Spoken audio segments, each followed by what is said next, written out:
Well, this has been a very exciting day with lots of ideas and lots of important commentary on both the science, the economics, the policy. And in this session, we'll start to look at some of the opportunities to really drill into a few of the options that we have in front of us. I'm Bob Harris with the Houston Advanced Research Center, and I'm very pleased to be able to be moderator for a very distinguished panel today. I should say to those of you who have been here since the opening bell at 8 a.m., we have an interesting little metaphor I might share with you about earning your spurs. Being raised on a Texas ranch, there was always a culture of when you got old enough and strong enough to spend a full day in a roundup, which was generally from daylight to dark, you got awarded some spurs. And so we owe all of you who've been here all day, from almost daylight to almost dark, some Texas spurs. And of course, I didn't ever really like to use them on my horse, but that's neither here nor there. Just a couple of comments. I'm going to set aside most of what I was going to say and try to perhaps put a few things in perspective with respect to our particular panel, and that is we come into this discussion with some key notions that will be important as our speakers put forward their assessments of technology options. Certainly we understand that there's irrefutable evidence that we have to take this problem as a very urgent problem, and the science is really well documented now.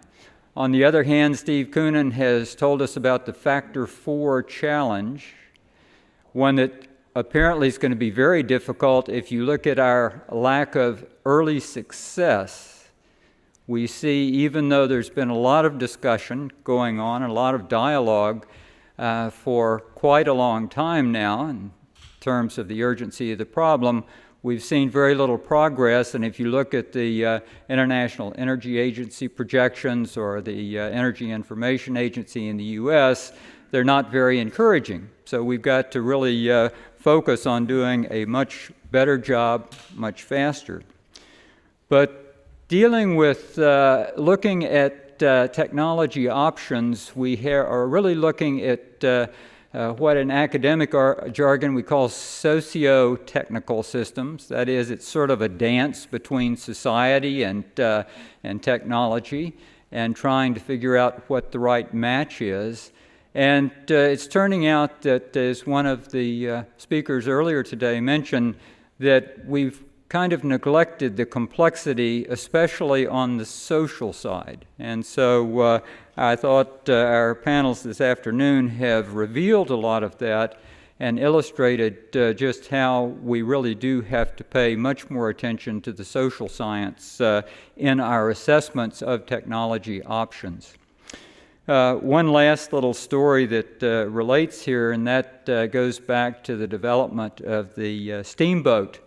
And we had, of course, at that time when Fulton was working away, a lot of people making a lot of money hauling barges with person power and mule power and horsepower, literal horsepower. And they were quite interested and also quite concerned about hearing that there was going to be some mechanical contraption that was going to come in and do away with their business. So finally, it was announced that the steamboat was going to be demonstrated. I think it was at St. Louis, and a large crowd of people showed up.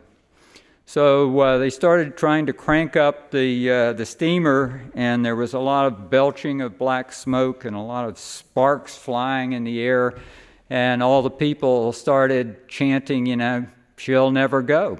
She'll never go." And they were pretty happy about that, most of them. And finally, it started to creep away from the dock, and they're standing there sort of stunned. And then all of a sudden they started chanting, "She'll never stop. She'll never stop." And that sort of illustrates some of the problems that, in a metaphorical way, that we face when you think about where we are today. The National Academy of Engineering had experts rank the top accomplishments of the past century in terms of engineering. And if you look at the list, it was the automobile oil, electrification, right up at the top of the list. So, you know, it seemed, I know, a long time ago we'd never get rid of those horses and manure and all of those things. We did. And now some people think we'll never get out of the automobile oil and the type of electrification we have today. So let's move on to our panel, who I think will illuminate a lot of these issues, and want to lead off here with Jay Edmonds.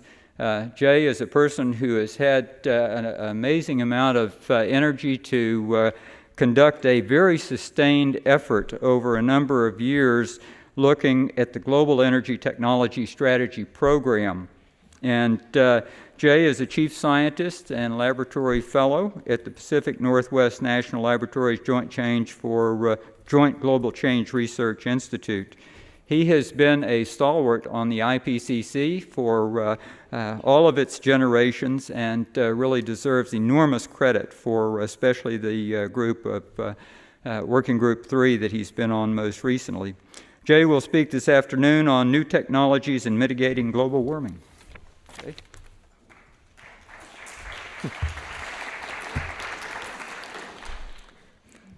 Thank you very much.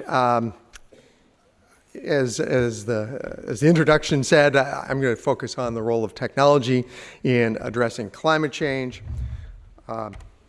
And this is a program, this Global Energy Technology Strategy Program, which has been going on now for a little bit more than 10 years. And so we've got about a decade of knowledge behind us.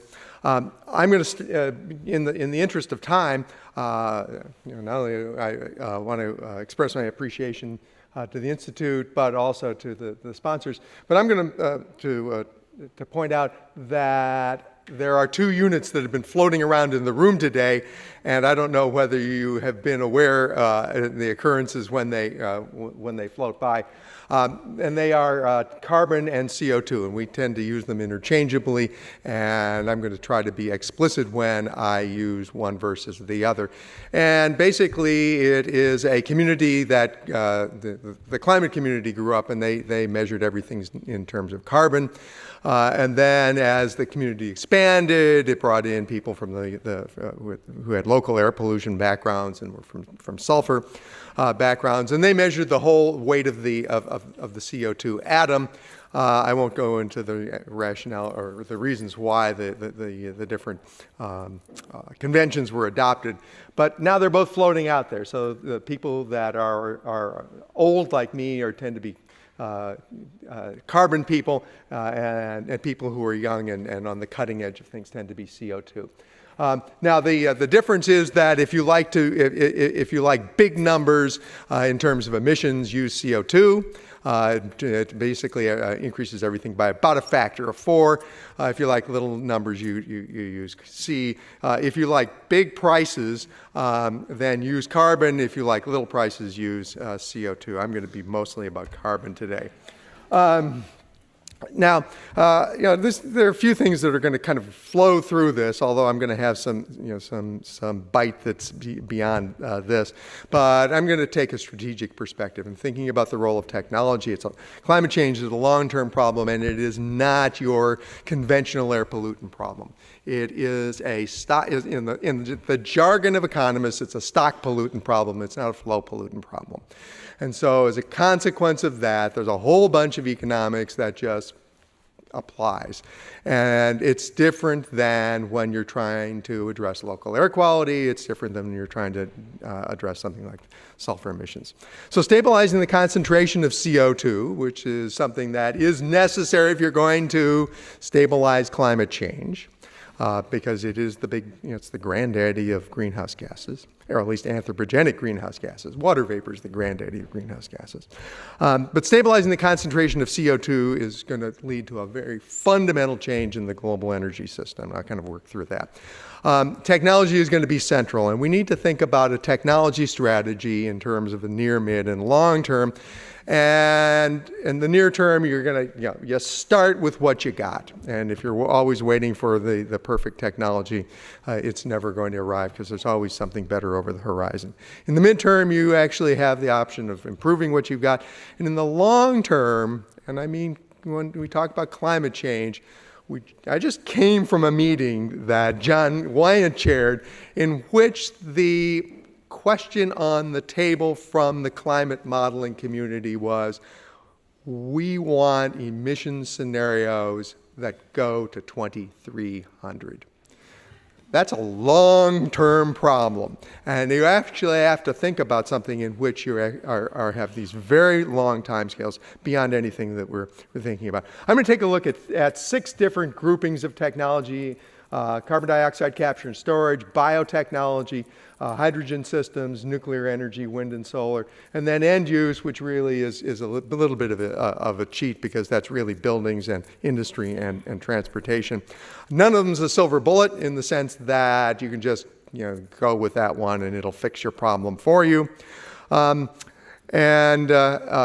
even technology itself is not a silver bullet. The way to understand technology is not about, can I stabilize the concentrations of greenhouse gases with known technologies? That is a trivial question. Of course you can.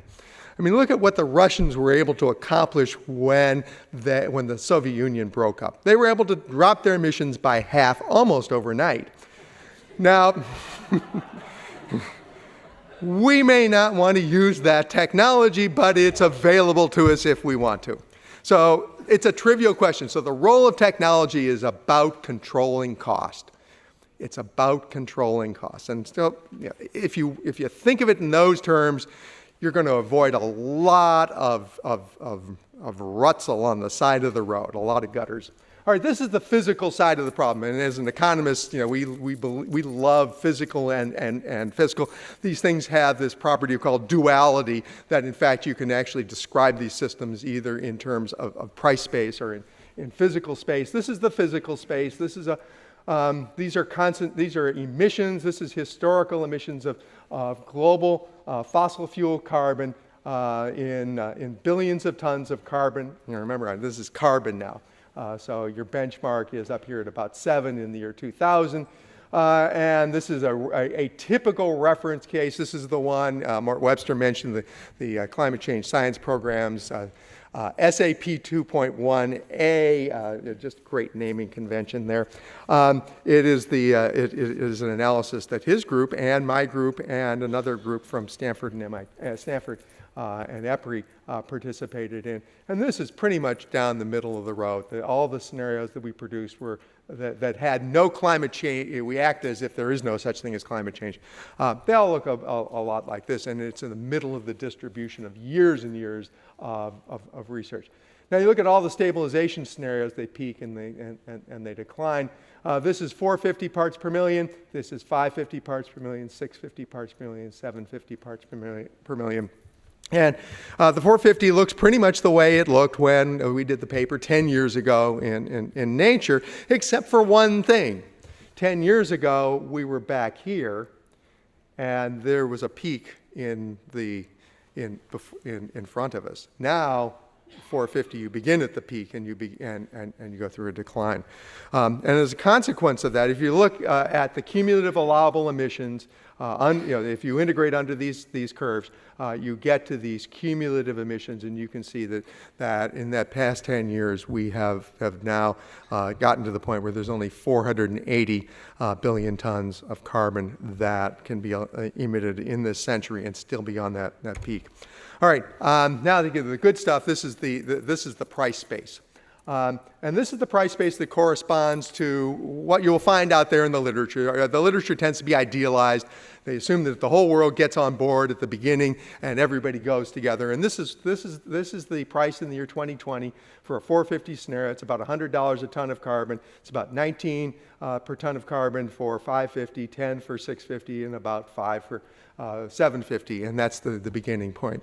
Now, one thing you'll notice about all the prices, they don't go from high to low. Everybody's been talking about costs declining, and costs do decline for technologies.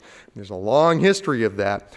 But because this is a stock pollutant and because you're eventually driving emissions towards zero. Remember that when you burn fossil fuels, you are taking carbon that was removed from the air in years that have 6 zeros after that. You're talking about hundreds, 40 to hundreds of millions of years before the present. That was when the carbon was drawn down. Now you're going to put it back up in single unit years. And as a consequence of that, nature has only one thing it can do. It can either put it in the ocean or it can put it on the land, and a fraction of it will always, or in the air, and a fraction of it, it'll just partition it, and a fraction will always be in the air. And so anytime you introduce that carbon, you are building up. So eventually, all those physical quantities, they were going towards zero. Well, that's because they're going to look like they were going towards zero. That's because they are. The consequence of that, you go through a process in which, one way or the other, the price has to rise because eventually you have to be squeezing out ever more difficult technologies, and you have to get to ever harder emissions mitigation. It's not about bringing one technology in and then riding the decline in the cost curve. In fact, the only reason this thing bends back over, it doesn't go through doubling. And in fact, it goes through a regular doubling. I won't explain the logic for it. But the bottom line is that the price of carbon doubles roughly once every 15 years until you hit steady state. Roughly, this is the hoteling. This is the hoteling result as modified by Peck and Wan to adjust for the carbon removal by the oceans. Until you hit steady state. In that case, after that, then the oceans determine the rate of uptake and therefore the price. Same thing for 550, but carbon prices go through a doubling in roughly every 15 years. And it's the physical side that drives it, because you're constantly being driven to bring in technologies that were not fiscally possible in the past. Now, the other thing we talk about, if you look in the literature, there's this notion of that everybody has to come in. And to see how powerful that is, take a look at this. This is a graph. This is for the year 2020, so about 12 years off. In the United States, carbon prices for different international regimes. And here is an idealized regime stabilizing the world. That's the $19 a ton of carbon in the year 2020. Now, depending upon how long it takes for the Chinese and the rest of the developing countries to enter into an accession into an international regime of some kind, it will actually drive the price for any concentration, because if the emissions mitigation is not, it's a global pollutant, it doesn't matter, the atmosphere doesn't care where it came from. So as a consequence of that, if the Chinese are not in a mitigation regime, if the Indians are not in a mitigation regime, if the Indonesians are not in, then those emissions mitigation that we accounted for in these idealized scenarios has to be done by the participants. It roughly doubles the price. And so in 2020, although that's going to go through its every 15-year doubling thereafter, but it's really only about a factor of 2. Now, 450, which is roughly consistent with this 2 degree C notion, stabilizing the climate so that it does not, so that the change in the global mean surface temperature does not exceed 2 degrees. The difference in the session dates, this is the $100, so roughly 5 times what it was to stabilize it at 550. If the developing countries come in 2020, it's a little bit more, a little bit less than double the price in the United States. If they are out till 2035, instead of being $100 a ton, it's $1,000 a ton in the United States in 2020, in 12 years. And if you go past that, it's physically not possible. There is a cumulative limit, and the world blows through that. Physically, this is the 50% reduction in emissions that people talk about in the year 2050. But it's contingent on what's going on outside the United States. And if China in 2050 if China's in by 2020, then in 2050 the U.S. Needs to be down by about 80% instead of 50. If they're in by 2035, well, 98% would do it. And if it's past that, it can't be done. And in 2020, a 12% emissions mitigation is turned into a 40%. This is in 12 years, by the way. And if the non-Annex 1s don't come in until 2035, it's 2/3 emissions mitigation relative to 2050. So it's a global problem, and there is some real urgency to getting the world on board. Now, technology. The first thing I'm going to point out is that these middle-of-the-road cases that we all assume are not today's technology. There's a tremendous amount of technological improvement embedded in them. And if you take it out and just run the scenario, you get on the purple line rather than on the red line. This is emissions. This is global emissions of carbon to the atmosphere. It goes up to about 23 by the end of the century. These are the concentrations in, in an unconstrained world. You're a little bit above 700 parts per million. This is stabilization at 550 parts per million, not 450. This is the emissions mitigation, allowable emissions trajectory. But if you take the technological change that it is embedded in the reference cases out, you're not going up to 750. You're going through about an octupling experiment. And so a lot of the things that people point to as technological solutions, you need to be careful that they weren't already in the reference case. Now, assuming all those things in the reference case, this is the way the world looks if no one has never values carbon. It's basically a fossil fuel world, oil, gas, coal. There is some bioenergy, there is some wind and solar, there is some nuclear. But the world that stabilizes at 550 is so fundamentally different than the world that stabilizes, that doesn't value carbon. Its energy system is just radically different. Let's just begin with these hash lines here. That's about 250 billion tons of carbon that is captured at the end of a pipe, or in the flue gases, or in the transformation process, and in the combustion of fossil fuels, particularly in coal. There's no coal that's left at the end of the century that is not scrubbed. Similarly for gas, there's a lot of gas that's scrubbed. And the reason you can get by with so little CO2 capture and storage is because you had enough improvement in end-use energy efficiency to more or less take care of all the oil and gas that the world used in the first part of at present. And the reason you can get by with so little end-use energy efficiency is that we deployed about 40 million wind turbines. And the reason you didn't have to deploy very many wind turbines is because we deployed 5,500 megawatt power plants. And the reason you got by with so few nuclear power plants was because the biggest thing that's going on the surface of the planet is bioenergy production. And that's the difference for 550 in the energy system.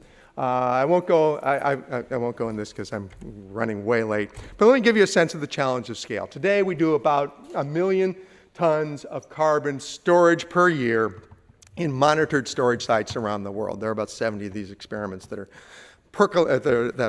propagated around the planet. The model in a 550 scenario would like to ramp that up to about 70 million tons of carbon per year. That is a challenge, and every time I give this talk, people say, that is ridiculous. How on earth are we in 12 years going to go from 1 to 70 around the world? Well, there's the pipe fitters and all that, and then somebody's got to take that to a board of directors and get it approved. And so there's enormous amounts of challenges with that. But here's that same graph down here. And when you look at the scale that is associated with carbon dioxide capture and storage, which is, of course, limited in its deployment because you've got all the reactors, you've got all the wind turbines, you've got all the bioenergy, you go through another order of magnitude, and you go through another order of magnitude in ramp up after that. And so the notion that this is a nice, smooth little triangle where you're ramping up nicely and smoothly is not the case at all. These are exponential growth problems, and it is truly an awesome challenge. The other thing I will point out to you is that many of the technologies that are going to be deployed in stabilizing the concentration of CO2 in the atmosphere don't have a name because they haven't been invented yet. If you look to see, this is the fraction. Here's 450. This is the challenge that people, that I showed you that requires such enormous near-term response on the energy system. And you look at the fraction of emissions that are mitigated after 2050. It's about 75%. 5% of all the emissions mitigation occurs after the year 2050. And that's going to rely on technologies that are based on science that's being done today. And so part of the strategy in dealing with technology is not only improving the technology, not only putting a value on that carbon, but also making investments in the R&D that are going to allow those technologies to control the cost of dealing with climate change. I want to take a couple of comments on bioenergy. There's a lot of talk about bioenergy, and it just happens that it happens to be in the news recently.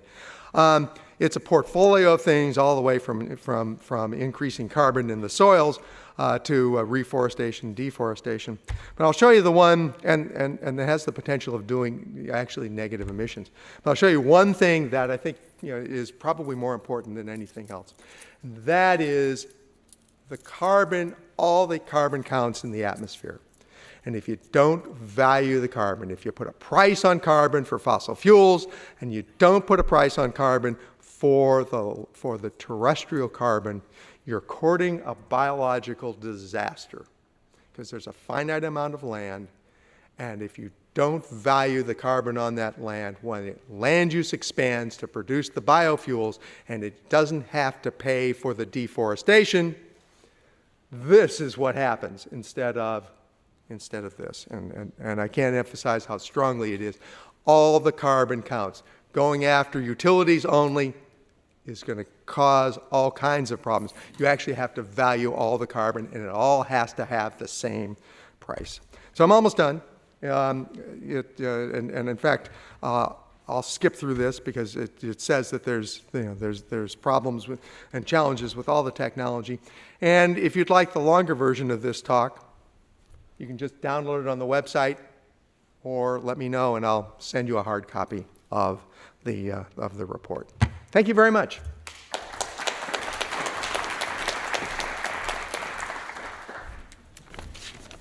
Thank you, Jay. That was really an exciting overview.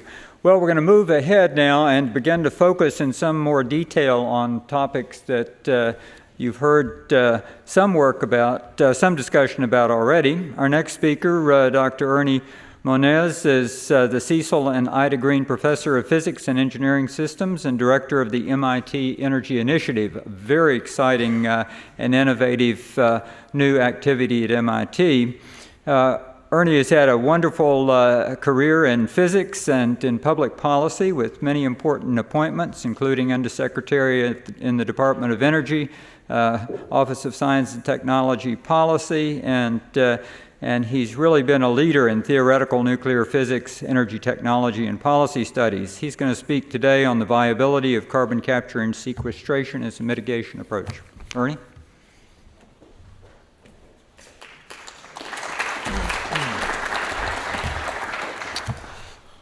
Thank you, Bob. Actually, Jay gave a good setup, I think, for some of these discussions now about the viability of the challenges for having CO2 sequestration as at least part of the solution to the challenges that have been laid out today. I think, as I'll find a button, there, oops, okay. As has been said, but let me repeat, of course, underlying all of this discussion is the fact that coal is so cheap and abundant, number one. Number two, that in contrast to oil, perhaps regrettably in both cases, supply and demand have a strong geographical correlation. China, India, the United States, the three largest countries in the world, all have large coal resources, and all of this comes to mean that we all believe coal is going to be used. It's going to be used more than it is today, and the question is really going to be, given that it's so carbon intensive, how, in fact, can we best manage this and not completely eliminate the possibilities of some of the solutions that Jay discussed.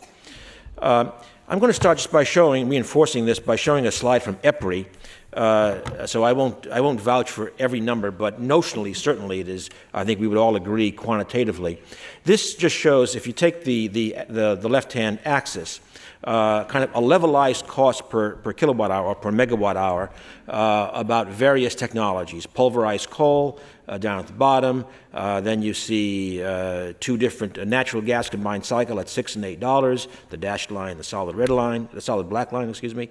Nuclear, wind, biomass, shown as a function of a carbon price. So, by the way, Jay, some old dogs can learn new tricks. I've gone to CO2 from carbon, but it was hard. I agree with you. And of course, the point, of course, of this is to show that first, what you see with no carbon price, you see why coal is in fact attractive, even when you take into account the escalation of costs in the last few years, which is already built in here, 5+ cents per kilowatt hour as the lowest cost option.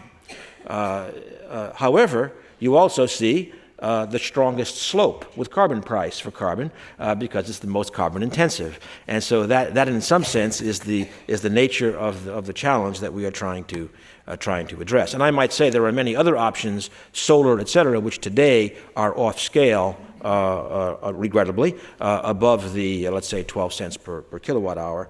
But as someone will discuss soon, actually very bullish on that coming down. Anyway, but that's not my subject.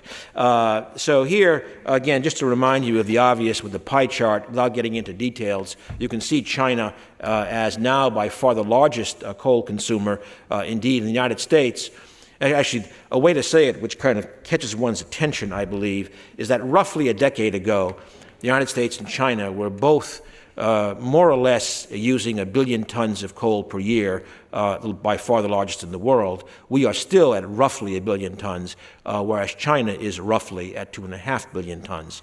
That is a very impressive increase in the order of a decade.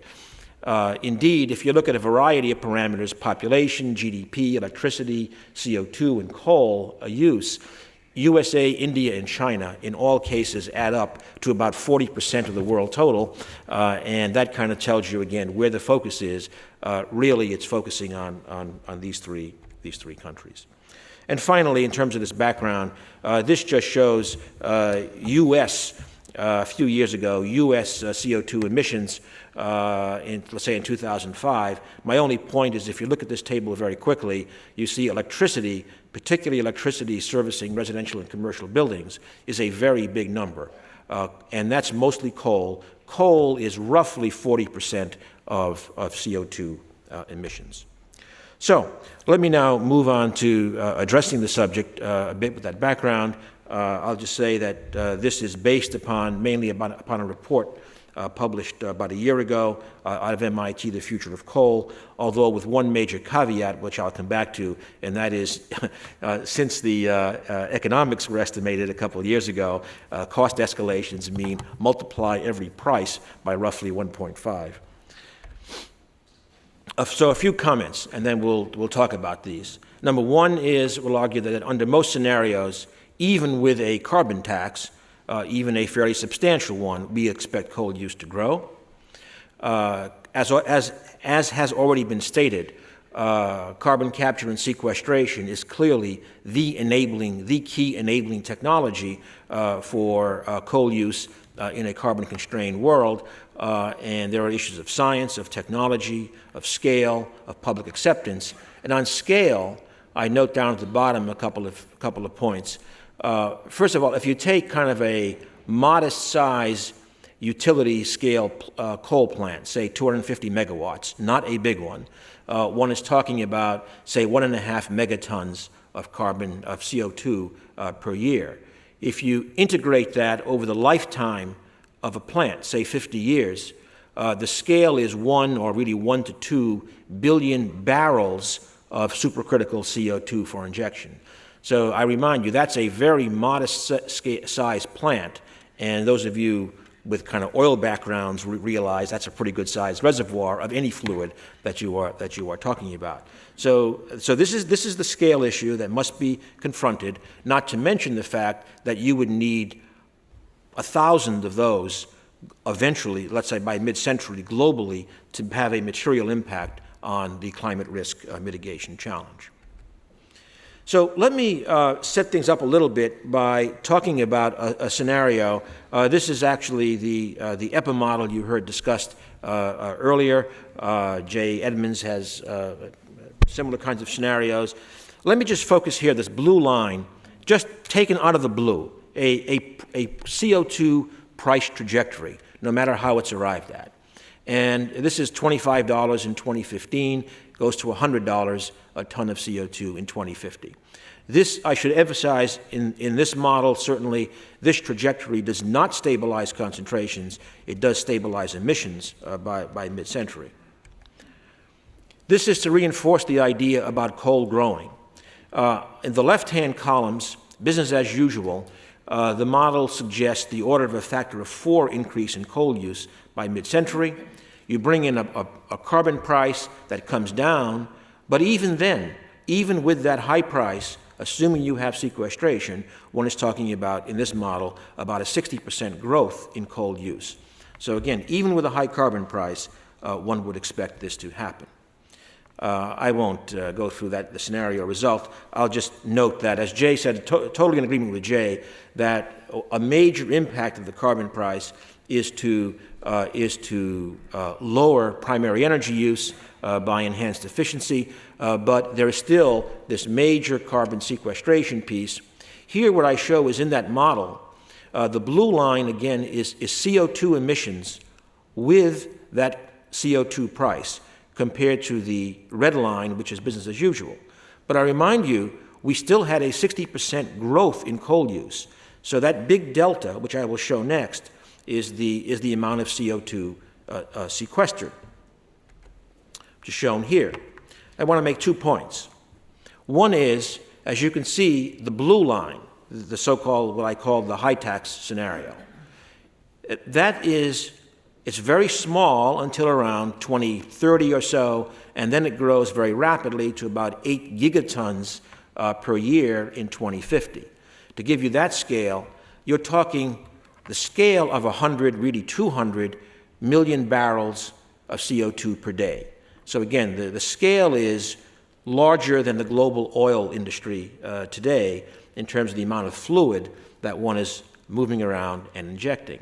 The second point I want to make is, okay, when this scenario was done, and again, this is where the price escalation has to be brought in, around $30 a ton was kind of a place where mature gasification technology with capture versus coal combustion and paying the tax would kind of equalize. In other words, the price signal for switching to carbon capture and sequestration in this model when it was run was reached in around 2020.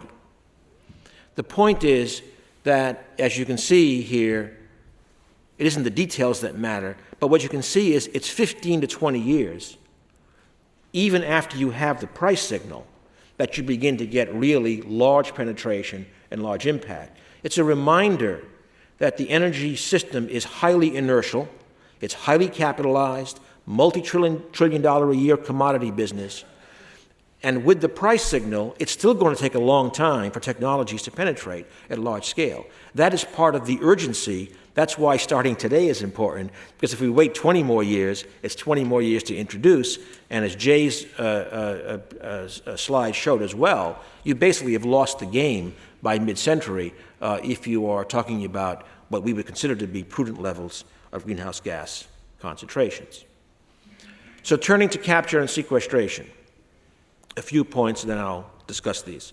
One, of course, CO2 capture is proven in the sense that it's done, but as we'll discuss, with today's technology, it is very expensive, and we need a lot of research to develop new technologies to reduce cost and performance.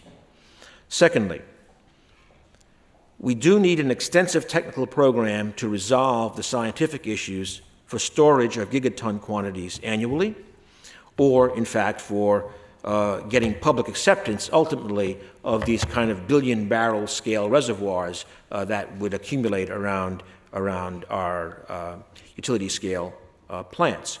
I do want to emphasize, however, that from what we know today, at least our view, is that we do not see high levels of risk in starting now with megaton scale injections in reasonably characterized reservoirs. This is not an argument to not start.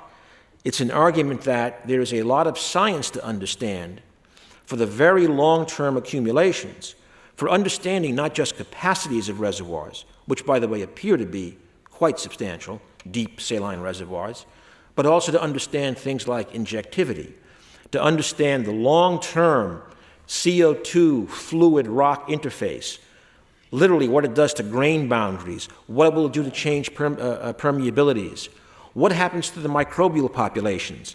This will be a very different environment for them. What's going to happen down there? What will that do to permeability and grain boundaries, et cetera, et cetera? What do we need to do about monitoring? What about when the CO2 dissolves and weakens signals? What kinds of new monitoring, measurement, verification technologies do we need? There's a lot of science and a lot of technology that we need to develop over time, but still the argument is, in our view, we should be starting right now with some well-characterized demonstration projects to be able to answer these questions over a 10 to 15-year period with, in our view, a absolutely minimal risk. Indeed, another point worth making is there is often a misconception that somehow we need to be talking about absolutely permanent storage of CO2 in these reservoirs. Not really. Indeed, at least my view is that we should be thinking about sequestration in any case as a transitional technology to get through this century to when, who knows, I mean, fusion might work in the 23rd century. But clearly, we're going to have a lot of new technology developing. We're going to hear about solar next, lots of options. But even if you like, modestly leaky sequestration can have enormous value in bridging us to those future technology worlds. So a lot of work need to get on. Another very important point is that we have not made any substantial progress, nor has anyone else, in my view, in terms of setting up the regulatory structures that are essentially as important as the science if we are going to have large-scale sequestration done by the private sector. There simply has to be a way of understanding liability, in our view, ultimately turning over liability post-closure to the public authorities for some kind of compensation, which will be decided in an appropriate regulatory setting. We need these demonstration projects at scale moving forward in order, in fact, to help guide the regulatory development over the same kind of decadal period. And I should emphasize that, in fact, Jay showed the integral of what's being injected today as kind of a megaton. Having 20 projects add to 1 megaton is not the same project as having one project at a megaton, because things like the fluid displacements are entirely different, and we got to talk about fluid displacements on a basin scale, not on a kilometer scale, as these kinds of current demonstration projects have. We would make the black and white statement that, in our view today, there is no project operating in the world, or as we can see, frankly, planned, that meets the criteria for a properly designed, large-scale sequestration demonstration that will ultimately satisfy the needs of the public to move forward eventually on this gigaton scale. And so it is urgent that, in fact, that we move on a 10 to 15 year R&D program in the United States. Certainly, we would argue with the order of 3 major demonstrations, different geologies, as absolutely critical. Frankly, we have heard many of us in Washington, D.C., talk for years about how coal is critical to our future, how we must demonstrate these technologies of sequestration. It's remarkable that we have done very, very little to move substantively to address the questions. Okay, I'll skip the... Let me say a few things on the coal combustion and conversion side. There are 3 main technologies today which could be implemented: pulverized coal, in air, which is what, of course, exists principally, oxygen-driven pulverized coal combustion, and gasification. There are a variety of advanced concepts. Chemical looping is an example. I won't go through it unless in the questions, but these are the principal alternatives. A few points.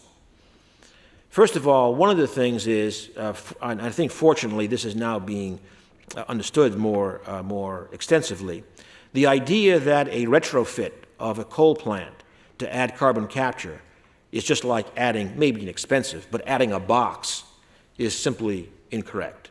That process flows are quite different. As we will discuss, the plant is derated very dramatically with carbon capture, and so retrofit is an expensive issue, although an important one for which the answer, in my view, really must be new capture technologies as opposed to those that we have today.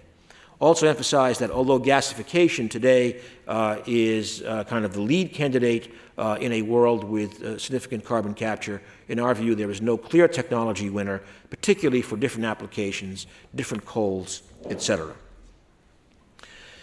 This is going back to costs. Now, I didn't show capital, so here I'm showing intentionally crude listing of capital costs. On the left there, that is dollars per installed kilowatt.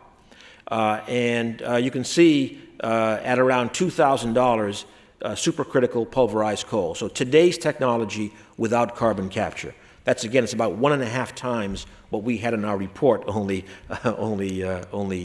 recently. But my point here is, if you go up to with capture, gasification, oxy-firing, etc., we're talking in the ballpark of $2,000 per kilowatt extra cost.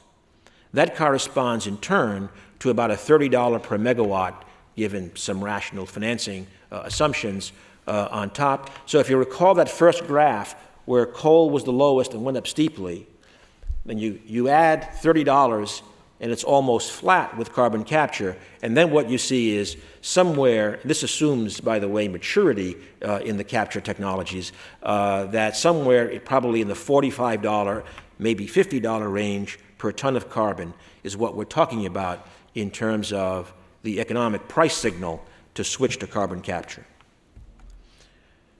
This just indicates, I won't go through this in detail, what I was referring to. One reason why that's so high is because if you take a coal combustion plant and add capture, the efficiency will probably drop from around, say, 38, 39% to 27, 28%. It's a huge drop in your output, and that accounts for the very high costs per kilowatt.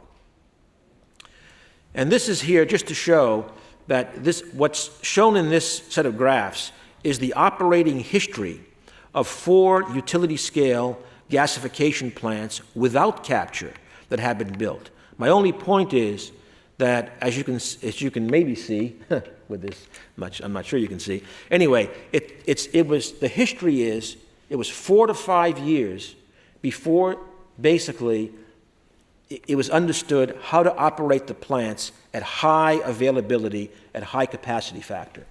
They operate very well now. 4 to 5 years is a significant economic hit. That's without capture. Just want to emphasize, this is not easy. These complex integrated systems, say a gasification plant with capture, will be a challenge. There's no reason to think it can't be done, but it will be a challenge. Again, a reason why we should be starting now to demonstrate these plants. And indeed, as I'm just about finishing, Bob, future gen, I put future gen here in quotes for the obvious reasons by now that it may be a past gen. But let's just discuss, future gen has been our primary intended project certainly, for exactly this kind of complete integrated system demonstration with gasification, carbon capture, and carbon sequestration. Let me say that to put forward about 3 projects with carbon capture and sequestration over a 10 to 15 year period would probably require about $4 billion of public funds. I'm making certain assumptions about how public subsidies and sharing with the private sector. That really is peanuts on the scale of the challenge and on the scale of the statements often made. It could be higher. This assumes one is perfectly successful in integrating the plants with sequestration, but that's the scale. Now, FutureGen, as we've heard, has been euphemistically restructured by the administration. And John Holdren discussed this a little bit today. I think it's interesting to play this out a little bit. The administration stated, talking about cost escalation, although again, everything went up in costs in the last several years, said instead of having a conventional government cost-shared project, we're going to go to a new funding approach in which basically a commercial entity builds a plant and we will pay that entity the differential cost for having incorporated carbon capture. Frankly, we think that this is a basically very sensible proposition, because for one thing, it drives the demonstration away from any notion of being a research platform to being a commercial viability demonstration project with private sector discipline in executing the plan. However, if FutureGen is now lost, I fear that once again we have lost very precious time, because this is a project that has gone through 5 years of actual design. It's gone through environmental impact statements. It's ready to go. And if we start all over again, it's going to be 3 to 5 years. I believe that perhaps with the new funding approach, we need to move forward with this project, need to move forward with more than one, and I would just suggest maybe one in Illinois and one in Texas would make a lot of sense. And in fact, it does make sense because different coals would be used, et cetera. So anyway, I think this year, I'm not convinced FutureGen is past gen, but I think this year will be an interesting period of sorting through this and hopefully moving aggressively to start some real projects and not sitting around another 5 years, working for 10 years, waiting 20 more years for penetration of the technology, and before you know it, it's mid-century. I would also just add that in these projects, I personally believe that it would be best to separate out the plant from the sequestration project. Very, very different skills are involved, very, very different players, and there are a variety of reasons why that might be the best place to go. I'll just finish by saying that in addition to these integrated plants, which are essential, it's also essential that we have a robust R&D program, which we have not had, for looking at the process development unit level for really new technologies. I think here the administration budget request this year, in fact, did go forward with a major increase to $400 million, amplified by some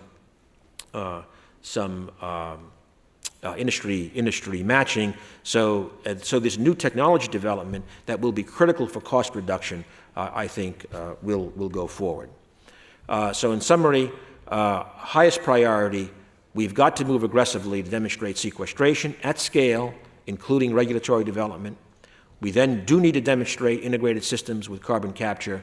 Integrating that with sequestration is good for the taxpayer, so we don't pay twice for the CO2. And at a policy level, going forward, what is absolutely essential is that there cannot be any grandfathering of new plants built, so that we have real pressure to build, demonstrate, and then have the commercial sector pick up these kinds of carbon capture and sequestration plants. Thank you.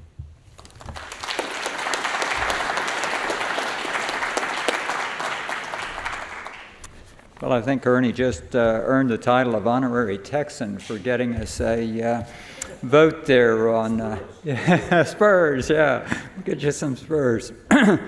Well, we're going to look at another technology now, which is, to me, been beautifully laid out for us in the Scientific American article that Ken Zweibel wrote in the Scientific American January issue. Ken is president of Primestar Solar, a company that develops cadmium telluride thin film photovoltaic modules for solar energy generation.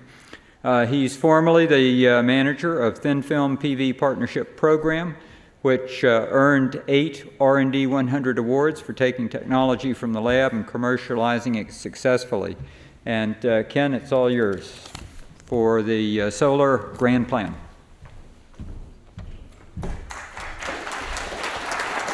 Thank you, and thank you, Baker Institute, for having me here. And it's been very educational for me today, listening to the different perspectives that people have about meeting climate change challenges and trying to find new technologies and trying to do this in an economic way. And I kind of pulled a couple of themes out of today. And one is that this is a grand plan in the sense that it is picking a winner to some degree.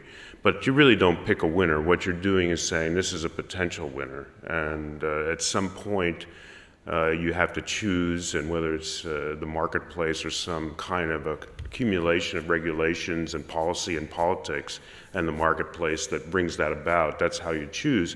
But for those of us who do this stuff, we have to choose. We make this stuff.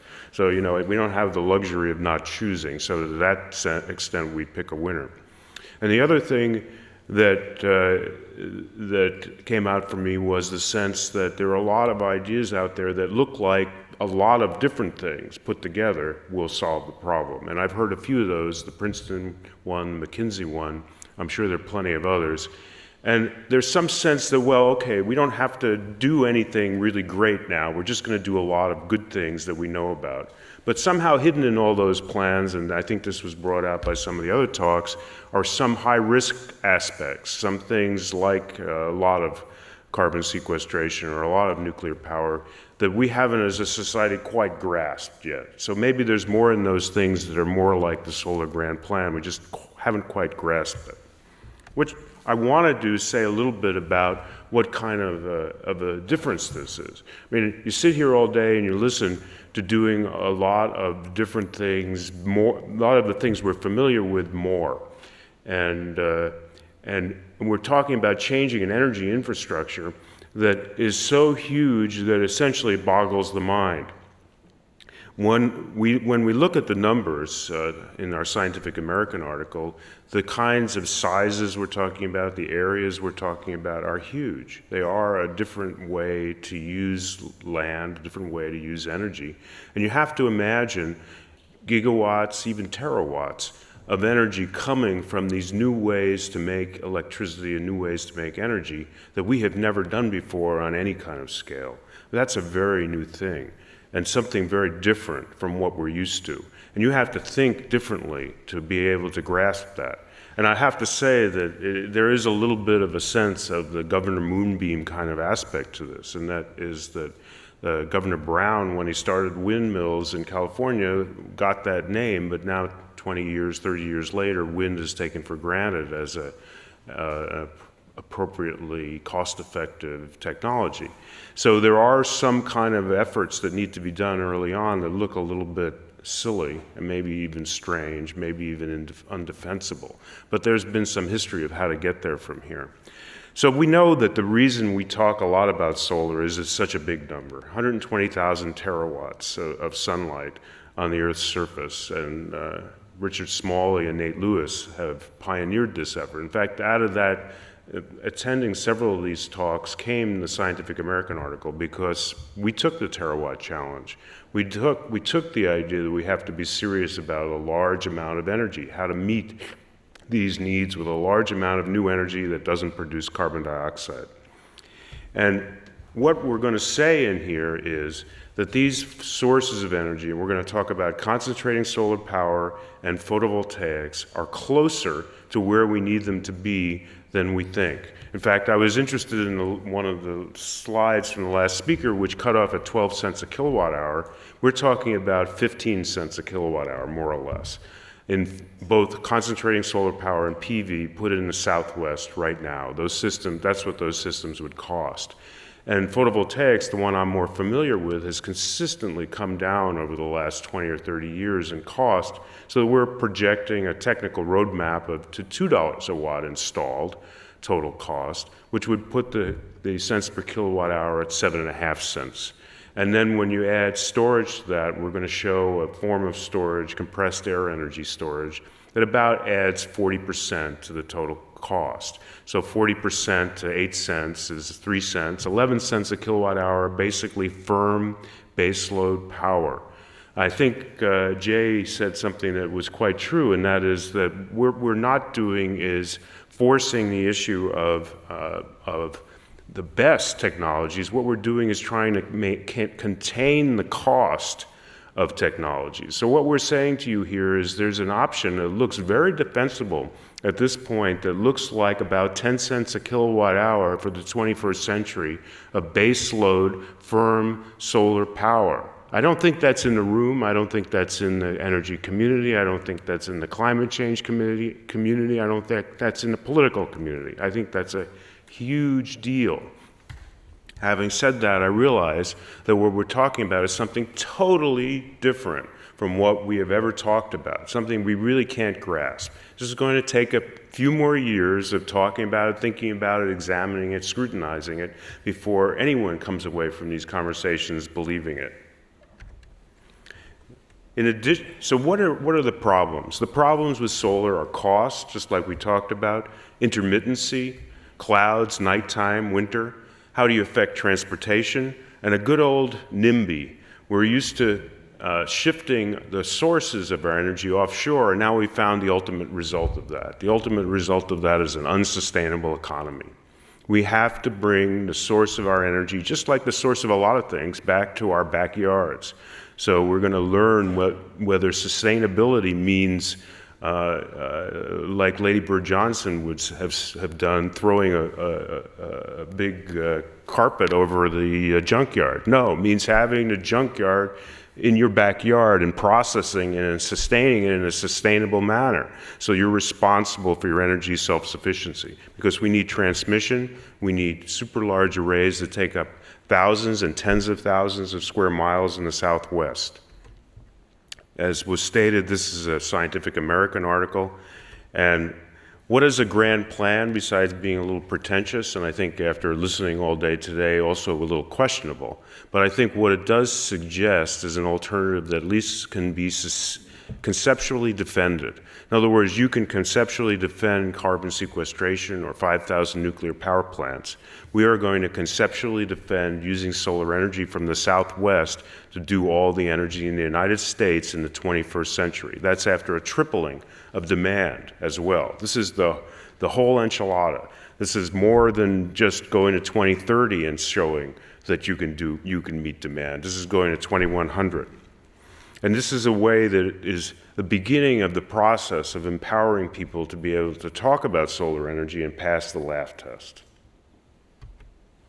These are the other grand plans, and I think business as usual is much more likely, and that is you burn a lot of coal, you build some nuclear power plants, you look at oil shale and tar sands, you do some renewables, you never quite get to stored renewables, you try to save a little bit of energy, and those curves go through the roof. I think that's really where we're headed if we don't have new imagination. The Southwest not only has great sunlight, but it's reliable sunlight. It's sunlight that even in the wintertime is quite reliable. We have examined sunlight, all the sunlight data of the last 60 years, and analyzed what the worst winters were, including winters with Mount Pinatubo, where you had the intervention of, let's say, the 100-year flood. That amount of sunlight is so much greater than the amount of sunlight around the country, where you have 10% transmission losses, that it makes from high voltage DC, that it makes sense to use the Southwest sunlight. And the rest of the land in the United States, even though you have great sunlight in Kansas, although you have 30% more in Arizona, you want to use Kansas for biomass. And biomass should be treated as a specialty fuel. It should not be depended on as a major solution.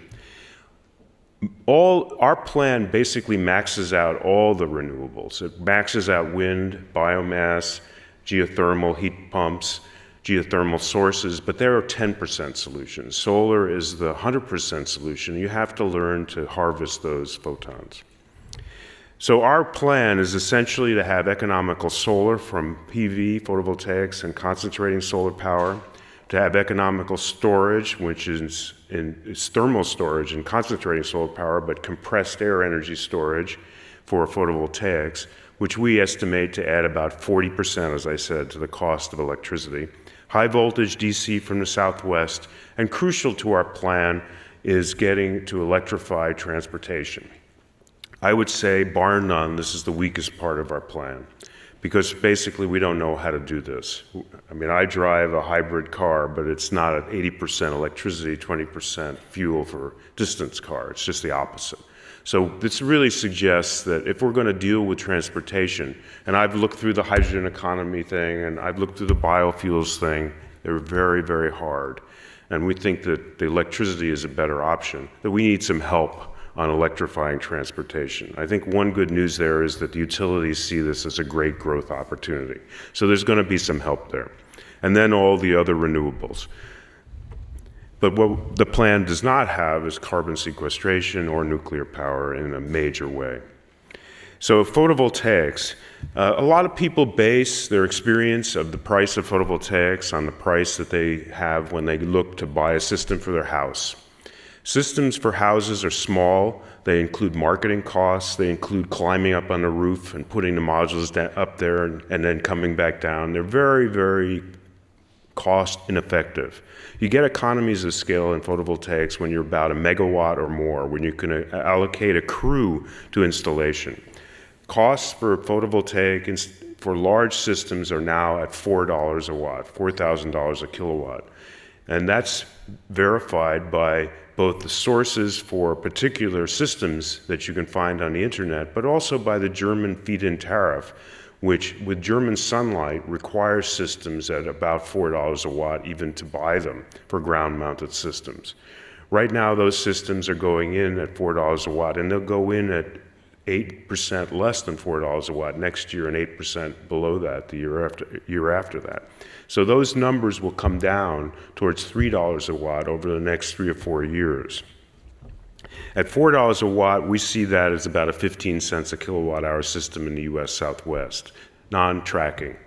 At $2, we have technical roadmaps to $2 a watt, which means, as I stated earlier, about 8 cents a kilowatt hour. These have been published from public companies so that their reputations depend on it to some degree. And I, as a person who was involved in helping to develop these technologies over the last 25 years, can verify that our numbers look similar to that. In fact, our long-term goals are, again, 50% lower than that. It's just that I can't predict when that's going to happen. That's going to be 10 years, 15 years, 25 years. But at $2 a watt, we're already talking about 10, 11, 12 cents a kilowatt hour baseload solar electricity. And the concentrating solar power looks fairly similar. This is what it looks like inside of a thin film cadmium telluride factory. This is an R factory. This is First Solar. Someone recently toured the factory and said it looked like that Charlie Chaplin movie about, does anybody remember the title, where you just everything's mechanized? There's Modern Times. There's about 2 people per megawatt in here in terms of annual output. So they're very automated. And the good news there is very high-tech jobs, management jobs, research jobs, technology development jobs, the kind of thing we can keep in the United States. We don't have to ship it offshore to make it economical. This was a system I took a couple of weeks ago. I took this picture in Fort Carson, Colorado, the 2 megawatt system by First Solar, the same technology that's going in for $4 a watt right now. So this is not pie in the sky. 200 megawatts of it were produced in 2007. First Solar will be at 1 gigawatt in 2010. That's only 2 years from now. I know that as their competitor, that they're a very daunting challenge for us to try to catch up to. This stuff is real and it's growing very fast. Concentrating solar power is a wonderful technology based on thermal energy. You heard something about it earlier. It also has the flexibility to store thermal energy before you then convert it into electricity. So you avoid the round trip losses. So that's an excellent way to have stored energy. And it also can use natural gas because it's basically a steam turbine. So there are ways to make concentrating solar power into a dispatchable firm power as well, and the economics look very similar to solar. So if we didn't do anything, I mean, this is the way these things look, they exist right now. This is the one in Nevada. You have to start to picture a world where you're not building coal plants and nuclear plants, you're building thousands of these in the deserts of the United States. It's a very different world, and I suspect this is the world we're going to see. It's not the world you've been hearing about all through this day, because the price of these things is not that far off. Transmission, we need the high voltage DC from the southwest, and maybe we'll be able to use the magic of solar to do a little bit of a functionality on the end and make it into IMBY. We'll have in my backyard, in this case in the backyard of the country, and the transmission lines to be able to use our own energy. Compressed air energy storage is basically compressing air with the electricity from the feedstock electricity, solar electricity, putting it underground in caverns. It's interesting that it has a little bit of parallel to sequestration. It's on a much, much smaller scale, however, because you're just storing it and using it. You're not storing it forever. And then having it come out and making electricity. These have about a 75% round-trip efficiency. They exist because the nuclear power industry was interested in shifting from nighttime electricity. So a couple of 100 megawatts of these demonstration facilities actually exist. So as far as the solar grand plan is concerned, it's all exists right now. You don't have to do a stick of research to put in 15 cents a kilowatt hour solar facility right now. And just the learning from that and the technical roadmaps that we have bring us down to half that price. The thermal storage I spoke about earlier. Plug-in hybrids are essential for our plan because of the shift to electricity in the transportation sector. Clearly, we can do a tremendous amount without this. We can do two-thirds of the energy, the electricity, without this, but really, unless you can affect transportation, the American public probably won't pay very much attention to you for at least another decade, because transportation is where the problem is right now. We do maximize the use of other renewables, and every one of them is part of this, including a terawatt of wind. Probably wind will do the first compressed air energy storage to get firm power. By the way, firm power with photovoltaics will probably be peaking power. It won't be 24 hours. I mean, it will be 24 hours eventually, but in the first decade or two, it'll be firm peaking power. And there, it will compete directly with natural gas peaking power. Distributed PV, but distributed PV is a 10% solution, and then all the others. This is the kind of annual increase in terawatt hours from these different sources.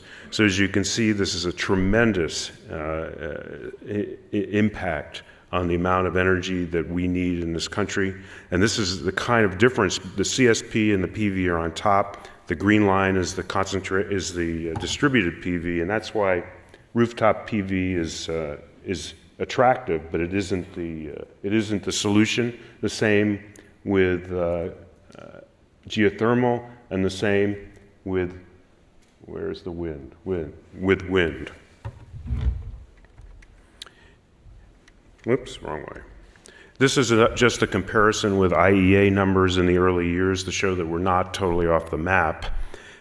We then moved quite quickly into much higher regimes. This is the way that it looks when you break it out. This will be given here to Rice University in case you need to and want to spend some more time looking at the particulars. The size, basically meeting total 21st century energy, is supersized energy. You have to get used to the kind of sizes we're talking about here. 50,000 square miles in 2050 will do 35% of our total energy, 70% of all of our electricity. This was highlighted in Scientific American as being able to mean that we don't have to import any foreign oil at this point, but of course it does mean that it requires electric cars at that point. In 2100, 165,000 square miles, this is all located in the Southwest. We did the surveys of the land area, the steepness of the land, the use of the land, the presence of cities and towns. This all fits in, is able to meet all of the energy needs. And by the way, since photosynthesis is about 0.5% efficient, and this is 10 to 20% efficient, this is much less land than you're going to use for almost any other solution that you're going to find from the renewable portfolio.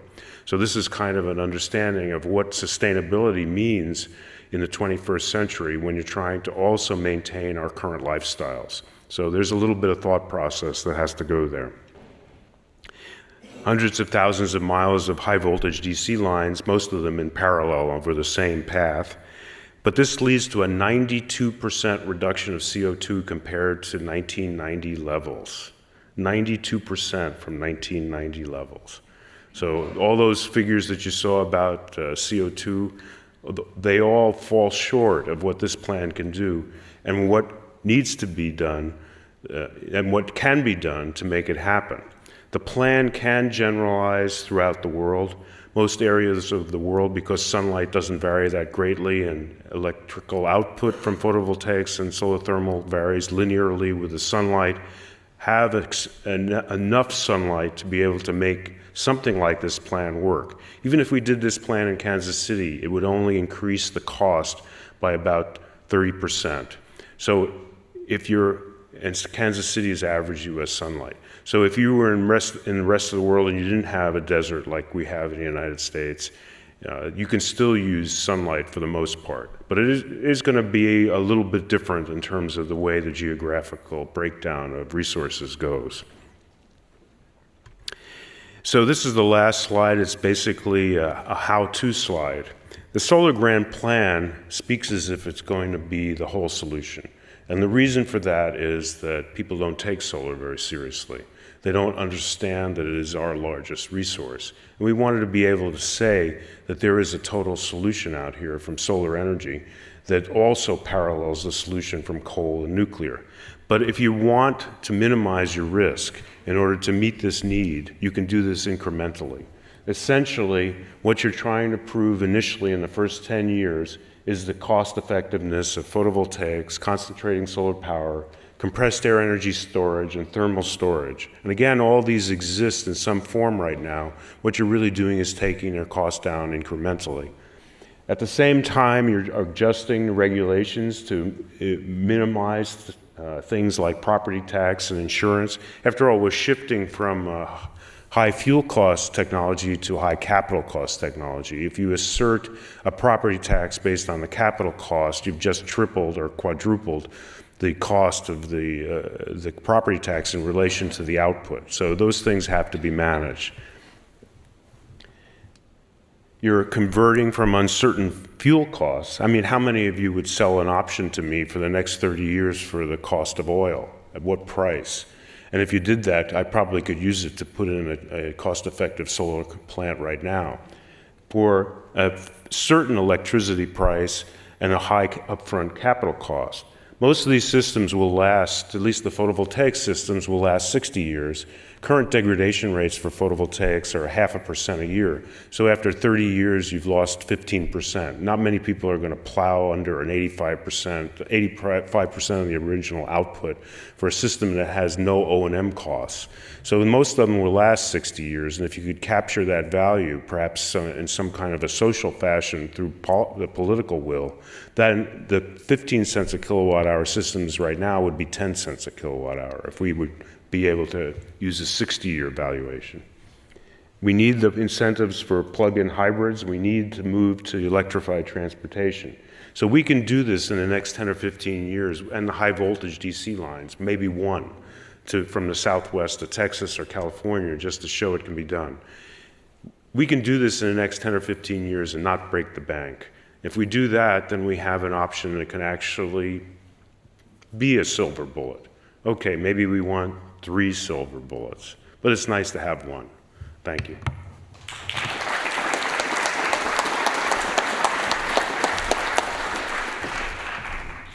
Thanks very much, Ken. I'm sure that'll generate some good questions after we have our final presenter, Cal Cooper. Dr. Cooper is a science fellow at ConocoPhillips in Houston, currently leading efforts on carbon capture and storage.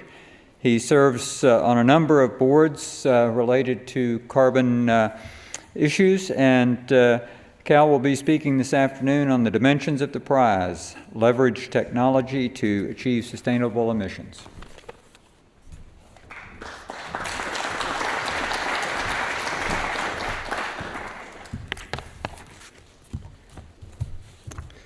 Glad to see there are directions up here how to use this. Great.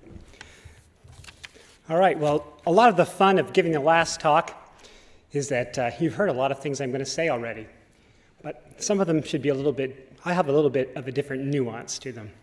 So I want to focus on technologies that are part of carbon capture and storage. To a geoscientist, that's me, it really looks simple. It's just the gas business in reverse. Something industry knows a lot about and how to do very well. It's an exciting opportunity to make a major contribution to sustainable energy usage. Well, there. It's not dreaming to visualize carbon capture and storage as a huge capital-intensive industry, employing lots of people, generating lots of GDP, and driving development of lots of really cool technology.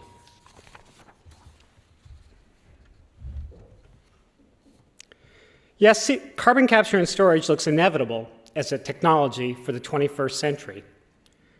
To make a meaningful impact of atmospheric CO2 loads, we need to do more than improve efficiency, more than dramatically increase renewables. Even if we embrace nuclear, we still have a big problem. We need to capture and store CO2 from major point source emitters. We may even want to take them out of the air directly. You've all heard the option in Jay Edmonds' fine talk, but have you considered how big the CCS ambition really is? Robert Sokolov's Princeton wedges are a gigaton a year of carbon each. That translates in, as Jay told us, this IEA scenario that has 2 gigatons. But most importantly, it shows that a whopping 20% of the emission reductions we expect to get by 2050 will have to come from something like carbon capture and storage, even if we do all the other things everybody else has suggested today.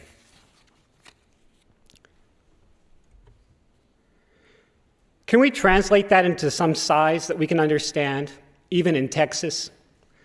Well, a gigaton of CO2, that's about 20 TCF of natural gas, and that's just a little bit less than the total US gas production right now. World gas production is about 100 TCF, so, only 5 times bigger. When we talk about storing it underground, we talk about putting it in as supercritical CO2, which is really kind of like a liquid, but it's not. That would be equivalent to about 20 to 25 million barrels a day of oil. That depends on pressure and temperature and stuff, of course, but that's about the same thing as a whole US domestic market for oil. If we have a 1,000 megawatt coal plant, that would require about 1.65 billion barrels of storage space in 30 years. Even in Texas, we don't have a lot of 1.65 billion barrel oil fields. But none of this will happen, of course, unless carbon has a value. We've heard today that valuing carbon is going to provide the economic framework. And for you to get some idea of what it might cost, I have a carbon tax up here. That doesn't mean I'm in favor of a carbon tax, but just for reference, if it were $45 a metric ton, that would come out to be about 42 cents a gallon of gasoline, 5 cents a kilowatt hour, or just under $20 a barrel of crude oil. And high carbon prices are required to generate material actions. For prices under $20 a ton, most companies are just going to buy credits and plant trees. But we have to think beyond cost. We really have to think about value. And is the value of carbon capture and storage, even if it costs a lot, so high that it'll make that cost seem small? We've heard a lot today about all the massive creativity we have to do to solve problems to have a carbon economy. In the carbon capture and storage world, it's not a challenge to have a technology that works. It's a challenge to drive down that cost so it's widely adopted. A challenge to integrate lots of innovation. But more than technical challenge is needed, technical creativity is needed. We need to think about incentives to speed up the process of building a better mousetrap. There is a sense of urgency. A lot of us are driven by emotive images.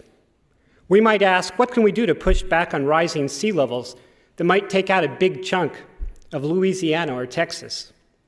Can we push it back for a century? The cost of adaptation will be just staggering. We need to hurry up and get started, especially if we're going to use carbon capture and storage. The major infrastructure required to build it just won't be built overnight. Now, business and government tend to talk about technology challenges in terms of timeline, choices, and costs. We need to talk in terms of years, not decades. We scientists prefer to talk about insight and innovation, and we tend to especially get excited about it when it's our own insight. The word we all want to avoid is risk. Risk it won't work. Risk it will fail in the economic sense. Early movers fear investing heavily in technologies that may quickly become obsolete in the marketplace. And early CCS projects, you've heard already today, they'll cost billions. No single company is large enough to invest in a diversified portfolio of opportunities that would manage that risk.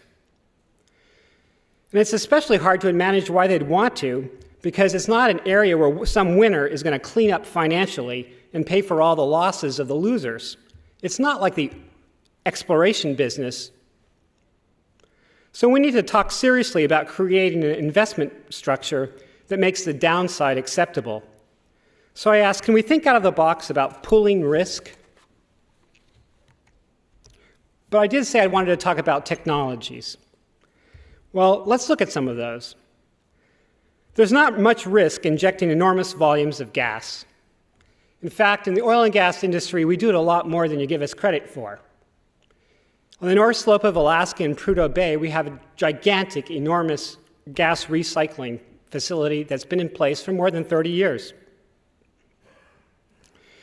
It's put into the ground already about 49 TCF of gas. Now, that's not all CO2 or that's not all natural gas. It's 12% CO2. But 49 TCF is 2.5 gigatons. And every single year, we already put in 140 million tons a year of CO2 into a single facility. That's half of what Jay Edmonds told us we needed in 2020. Of course, we wouldn't want to just put this in the air.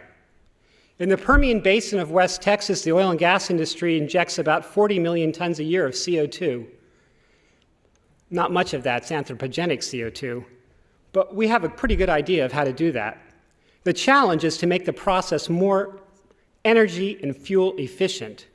We need CO2-friendly compression systems. I know that not many of you are engineers in here, but to quantify that, the energy required for compression is inversely proportional to the log of the pressure stream you start with. For those who are math challenged, just think really big if you start at atmospheric pressure. Processes that start with CO2 at higher pressure are going to have a huge advantage in saving energy and saving CO2 emissions for the compression we need to put it in the ground. I'd also like to look at capture technologies a little bit. Capture has basically the same drivers. We want to worry about energy efficiency and about cost. Existing capture technologies, as we heard already from Ernie, have really large energy penalties. Typical post-combustion technologies carry a 35% cost of energy. Popular solvents like amine systems require a 40-degree centigrade shift to change to renew and recycle. So that takes a lot of energy. No company wants to lose 35% of its revenue stream to have the energy to do capture. There's a lot of hope that membrane systems can be developed that will withstand high temperatures, pressures, and contamination by impurities. But few believe that commercial opportunities are just on the horizon, ready for a pilot. We hear a lot of excitement about alternative combustion methodologies from gasification, oxy-fired combustion, and even ultra-supercritical pulverized coal. But all of that requires building a big infrastructure to prove it, and it's a worthy thing to do. So let me turn to gasification for just a moment. What do you see here? Is this the past, the present, or a future technology opportunity? That would depend on your perspective and your aspiration. This is the Wabash River Gasification Plant in Terre Haute, Indiana. It's a facility that's been operating for more than 10 years, creating peak load electricity. Instead of the standard coal combustion, the process transforms a mixture of coal and petroleum coke into gas using higher temperatures and pressures and oxygen for combustion. We call that gasification. It has a substantially cleaner emissions profile than any other demonstrated technology. But it was never designed to specifically capture carbon dioxide. But that pre-combustion technology associated with gasification offers some huge opportunities for CO2 capture. Now, the engineers who designed the plant have some pretty advanced ideas about how to improve it really considerably. But they're challenged to find a partner who wants to build the first advanced plant. How to jumpstart those very expensive technologies is a really important challenge. But it's not just about coal. The visionary who looks at gasification sees the potential to do something even more useful than burning coal. That would be to combust biomass waste, couple it with carbon capture and storage, and get both power and direct reduction of atmospheric CO2. How cool could that be? I haven't heard anybody else talking about getting CO2 out of the air, but why not with gasification? Big logistical obstacles, but we've got to try to get there.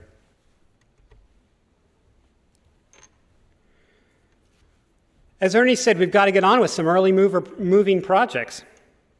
And they're sure to do only one thing, and that's adapt existing technologies. The risk of doing anything else is just too great. But it's essential we try to make technical progress with every effort. For amines, we don't want to do the standard stuff. We need to try some designer amines that might use a lot less of a thermal shift for regeneration. For gasification, we'd like to try some really exotic-looking combustion. We can improve technologies that we already have pretty fast. And the question is, can we do that faster than developing altogether new ones?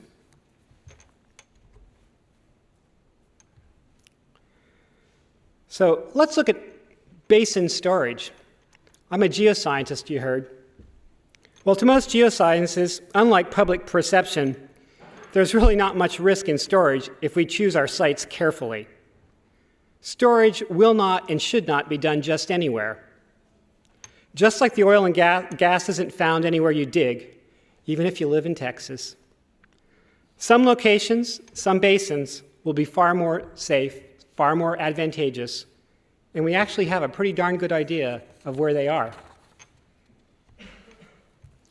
Here's a map that shows in blue where some of those basins are. This was made by the National Energy Technology Lab in Pittsburgh with the DOE. But this picture always makes the geoscientist in me wake up. I want to ask my friends who made it about 1,000 questions about their choices for selection criteria. But any way you look at it, the good news for North America is that we have an enormous supply of potential CO2 storage sites. Now, to me, in this picture, it's a little perplexing that offshore basins in the eastern U.S. are readily identified as storage sites. Where does this work? I'll give up on it. They've got basins over here. Oh, there it is. See the blue? It's not a very good picture, I guess, in this light. But if you notice, if you really strain your eyes, there's nothing else offshore. And I ask why? Is there nothing in the Gulf of Mexico? Why is there nothing on the west coast of the United States? Because I'd really like to ask, can we talk about offshore storage? Maybe the public would really prefer that anyway. Well, where can we start? I always say where it makes sense. And maybe that's not with power plants. We want to leverage refinery and industrial complexes that already have power and steam and gases near large basin storage sites. That means things like cogen. Another place to really start, like right now, is with gas separation projects, especially when they're near enhanced oil recovery opportunities. But even if they're not, just doing it with carbon storage is a really good idea. A project like that has just been authorized in Northwest Australia. But wherever we do this, we have to consider value incentives, that regulatory framework you heard a bit about earlier today, and some sort of carbon price bridge. I'd like to talk to you a minute about a project that ConocoPhillips thought about a lot. This is what we called our Immingham project. It's in the UK on the Humber River in the north of England, facing the North Sea in an area that's a big, huge industrial complex. We own a refinery there. We have one of the world's largest cogeneration plants there. We were just about to expand it. In fact, we are expanding it right now.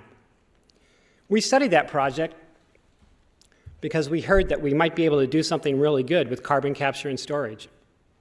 So we designed a project that would store up to 8 million tons of CO2 in the North Sea, that would be in an area where 14% of the UK CO2 emissions happen to be within 50 miles. And then we were going to talk about building or be part of an eventual pipeline system that could store more than 1.6 gigatons of CO2 into gas reservoirs in the southern North Sea. Well, when we studied it, we realized we couldn't go forward until we had a better fix on a carbon price and confidence that the price would be large enough to justify investment.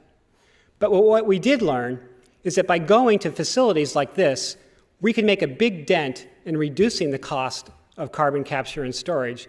We can learn in places where we can make synergies by using products like hydrogen gas in our refineries.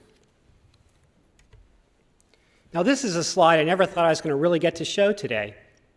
I thought, being here at Rice, 10 speakers before me would ask the question, is this like a space program? Well, I guess just about all of you left here today probably remember that JFK stood on this very campus, just on the other side over there in the football stadium, 44 years ago, and challenged America to do whatever it takes, rise to the challenge, and go to space. He asked Rice students if they could rise to the challenge to play football against Texas, surely they could rise to the challenge to go to outer space. Well, you know, in a lot of ways, this adventure to mitigate carbon will be very much like a space program, and in some ways it won't be. It will require a lot of motivated commitment. It will require motivated people, entrepreneurial spirit. We'll need to really rely on inspiration. But it won't have NASA there. It won't have a central organization to call all the shots, and it won't only have one paymaster. It's a global mission. All the participants on the planet need to help out in their own little ways. We all need to be involved, not just watch it on television. When the US embarked on the space program, it had the technology to begin.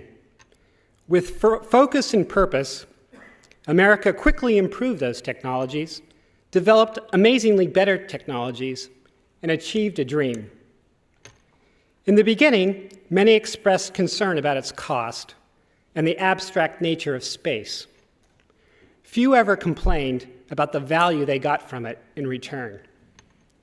A transformed economy, better lives for many. So many stories we've told before. With carbon capture and storage, we have the technology to start. The time is now, and the dream can be achieved. And it is about something a lot closer to home, the planet we all share. Thank you very much.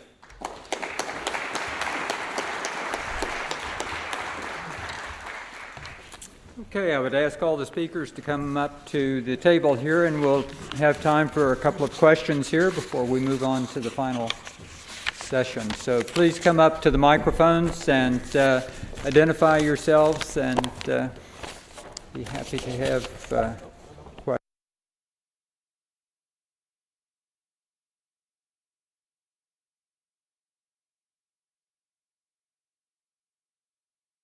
Hi, I'm Tamara Nichols-Smith from Anaxis Consulting. My question is for Ken. And as a former resident of Albuquerque, so out in the Southwest, I'm particularly interested in the economic ramifications of if the Southwest were to truly provide all the energy for the United States. One, what kind of prosperity would this bring to the Southwest region, where currently it's a place that has one of the lowest income per capita in the United States? And also, how would this affect, because we have so many power plants throughout the United States right now that might not be used anymore, how would it affect that?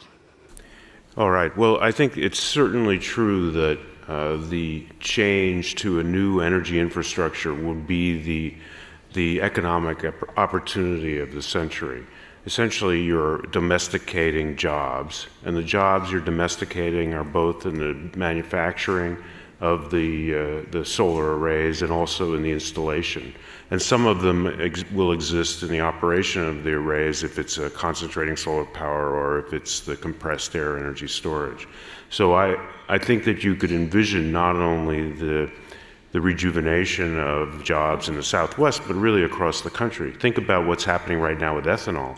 Whether or not the investment in ethanol is misplaced, it's certainly rejuvenating the farming sector, and that's just a little tiny bit in comparison to what we're talking about here.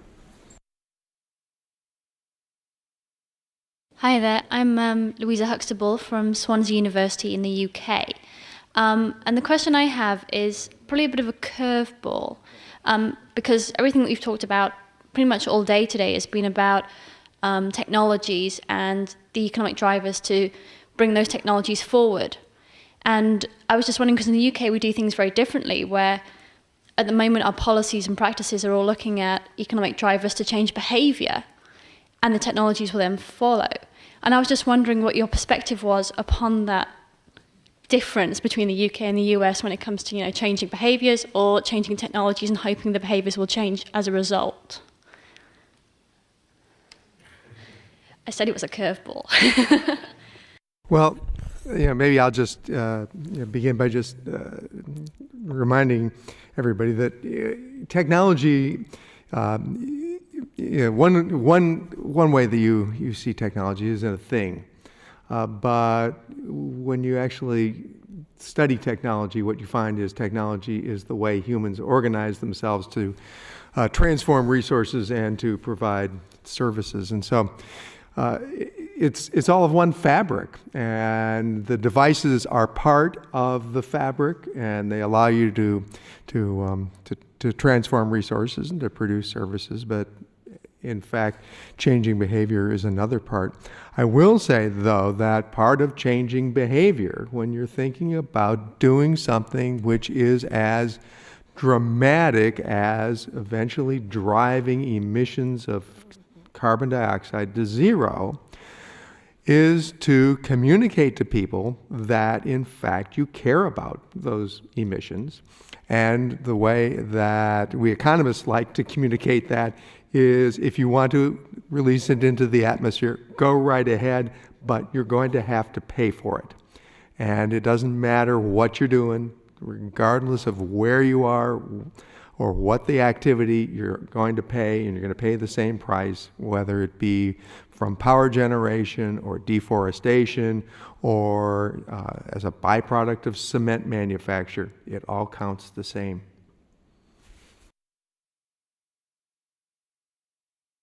Yeah, I'm DeForest Ralph. I've got a couple of comments. The first one is, we've heard a lot about conservation, and I have a slogan that goes like this: conservation without the price signal is a noun, it's not a verb. I'd like to make a couple of comments about the solar thing. One, I've talked with people at the CIRA conferences and things of that nature about a plan where you would put in high voltage DC lines in the United States, now maybe 100 miles apart, just to solve the problem of not having to build so many plants, and so you could utilize and get higher efficiency from the existing systems. Where right now it's like plants on a little island, and you're trying to get cars off, and the ways from one place to another are very small.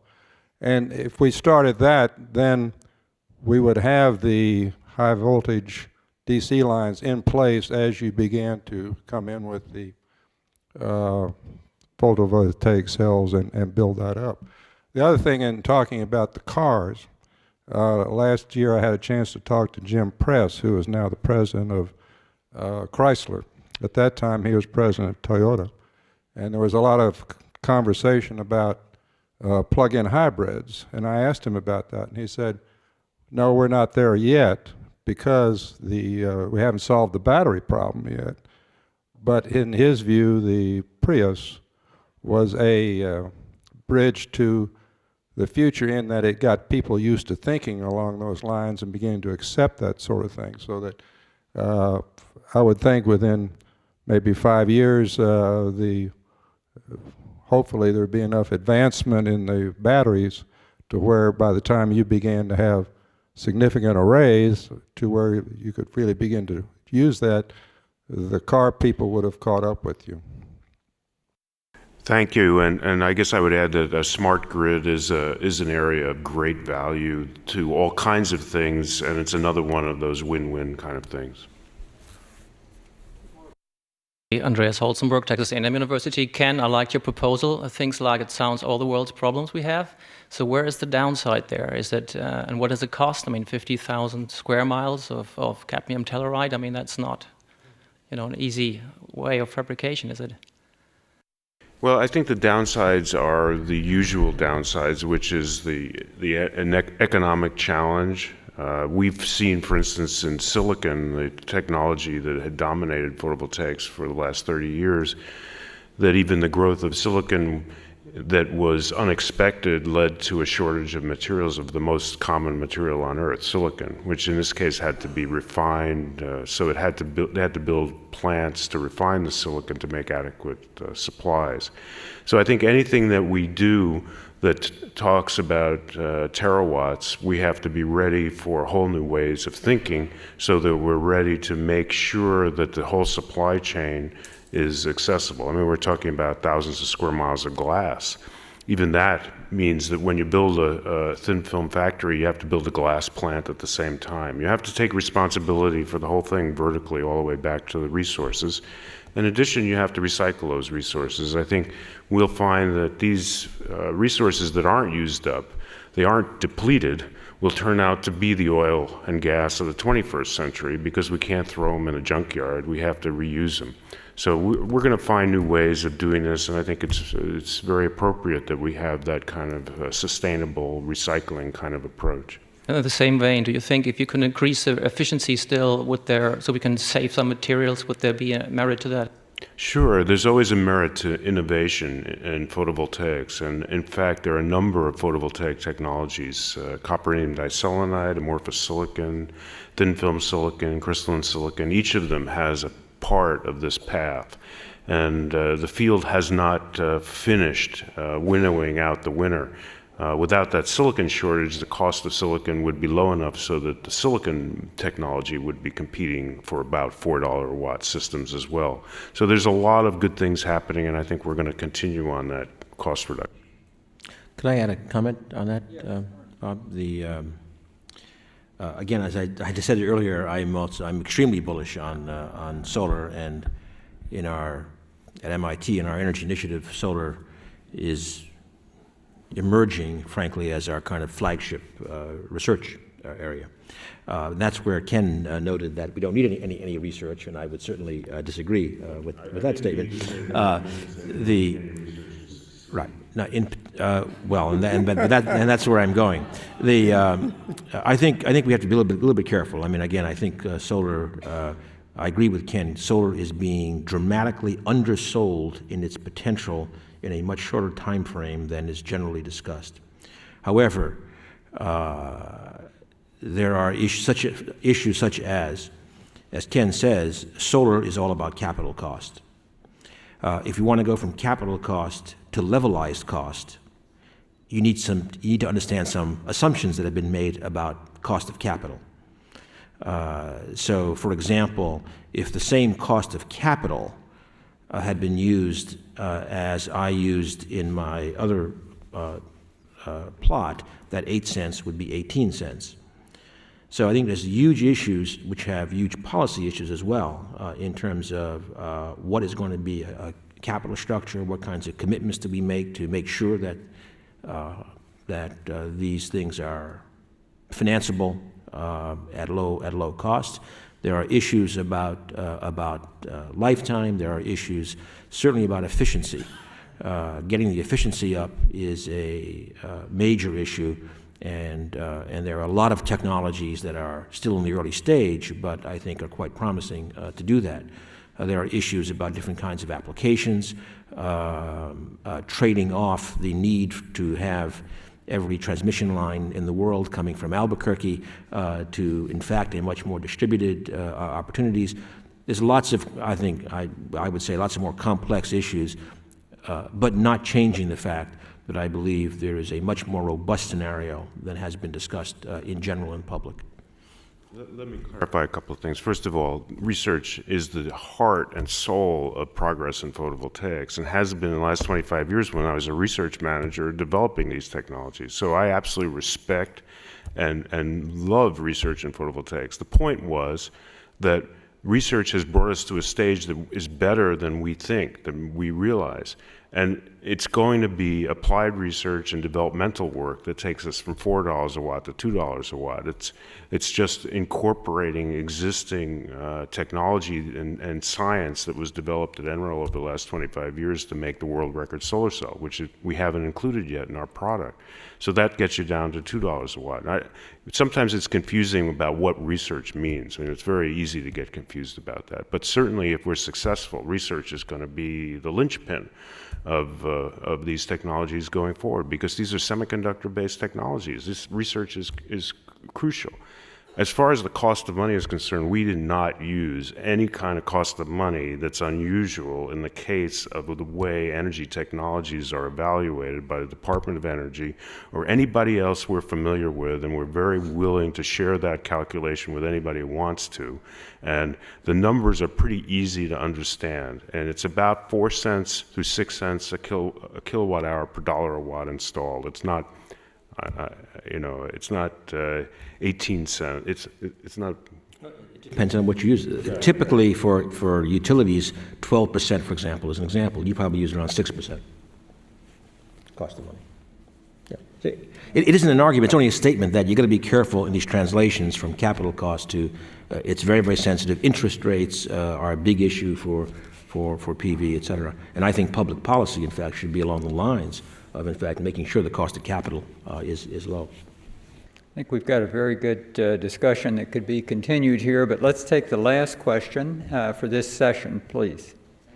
My name is Guangshen Gu. I'm a graduate student in Chemical Engineering at Rice University. I just want to know that we know that coal and oil are very carbon intensive. Then there is another carbon resource, energy resource, the methane hydrate. It was estimated that it possibly the total amount of methane hydrate maybe is much larger than the whole amount of coal and oil all around the world. So how do you think of the future of methane hydrate as a potentially energy resource, because it's much less carbon intensive than coal and oil? Thank you. I think it has a great future. Hydrates is, in a sense, a grade of natural gas. And there are two ways that people in the climate business think about hydrates. One of them is a potential fossil fuel. It has carbon associated with it, so eventually that carbon has to be dealt with. even so, it can be used in conjunction with capture and storage, and I flashed up that figure that showed the energy system moving forward into the future. But what you find is that as carbon values rise over time and to get to very high levels, and in fact there's a systematic preference, because you don't capture every molecule of carbon even with the best scrubbing systems available today, and so losses which are inevitable in the capture process eventually become sufficient that they begin to make natural gas power generation relatively more attractive over time. But the other way that they come up is that as temperatures rise, the formations in which they are bound, the little ice cages, can be destabilized, and so they are somewhat worrisome also as a source of a greenhouse gas, because methane is a greenhouse gas that has a radiation absorption capacity, which is like 20, 25 times that of a carbon dioxide molecule, and in fact will end up as a carbon dioxide molecule. So hydrates are of interest, and they are being examined quite extensively. I'd just add one other thing, if I may, going back to natural gas, because there was very little discussion today about natural gas, and I might say that is typical of discussions these days.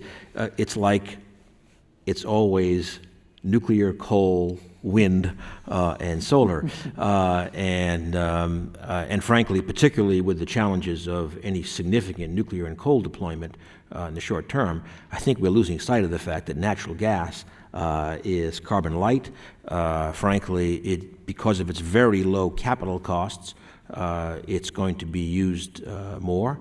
I think there's a misconception about how tight our natural gas supplies are, in fact, and so I think we're going to see growth in that context over the long haul. Just as you see in the oil business, one goes to more and more difficult resources in a certain sense. In natural gas, it'll be the same, whether it's in very, very deep water, in very low permeability onshore formations, eventually methane hydrates, potentially. But right now, it's just not I would like to add something, though. A lot of times we have to think out of the box about research. And methane hydrates offer us a very unusual out-of-the-box thing. It turns out that they're a terrific place to store carbon dioxide. And what's also a little bit weird about that cage, as it was described by Jay, is that when you exchange a carbon dioxide molecule for the methane hydrate, you get methane out and you put the carbon dioxide in. Now, there's quite a bit of work that needs to be done to make this useful, but ConocoPhillips, together with the University of Bergen in Norway, is doing a great amount of work trying to understand that system. Thank you. Yeah, actually, there is a problem. We capture the carbon dioxide into the marine sediment because if the concentration of carbon dioxide is too high, then the ocean pH value of the ocean water may be too low. Then it's harmful for the surrounding. Maybe that's another question.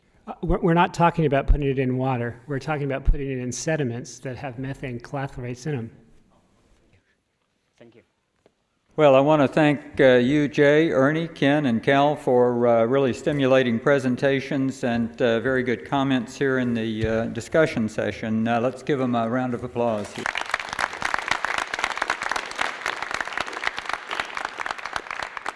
Okay, while they're stepping down, I'm going to turn the podium over to Emil Pena, who's the Executive Director of the Energy and Environmental System Institute at Rice University, to introduce our wrap-up speaker.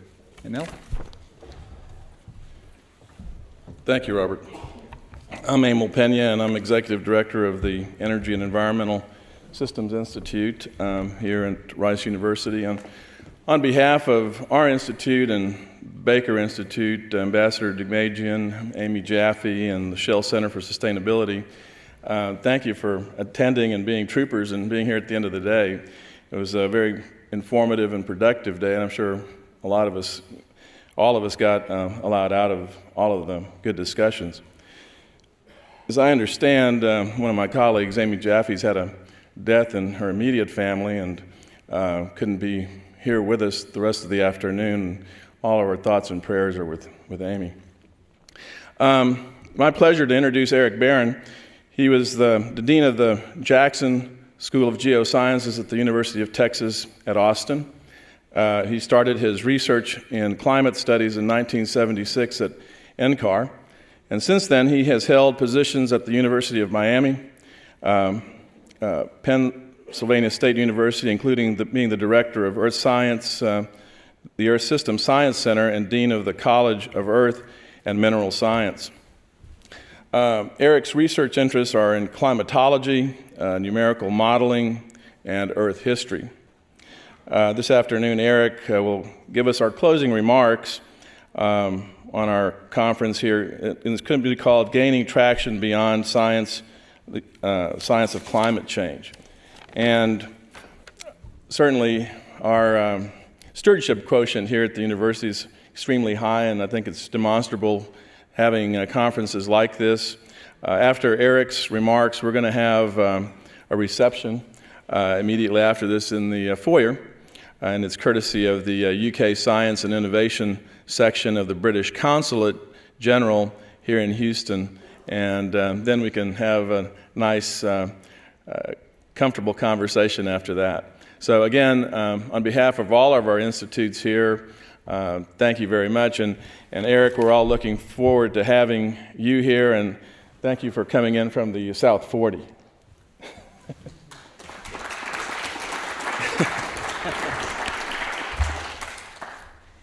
Okay, I'm not wise enough to do concluding remarks for this group, especially since I had to submit my presentation before hearing any of the talks that are here. And instead, I looked at this as a climate scientist and put down 5 things that I think would have an impact on our traction. And as you can tell, I cheated much like the first speakers this morning in the sense of needing still to inject a little bit of science. So I'm just going to go 1, 2, 3, 4, 5.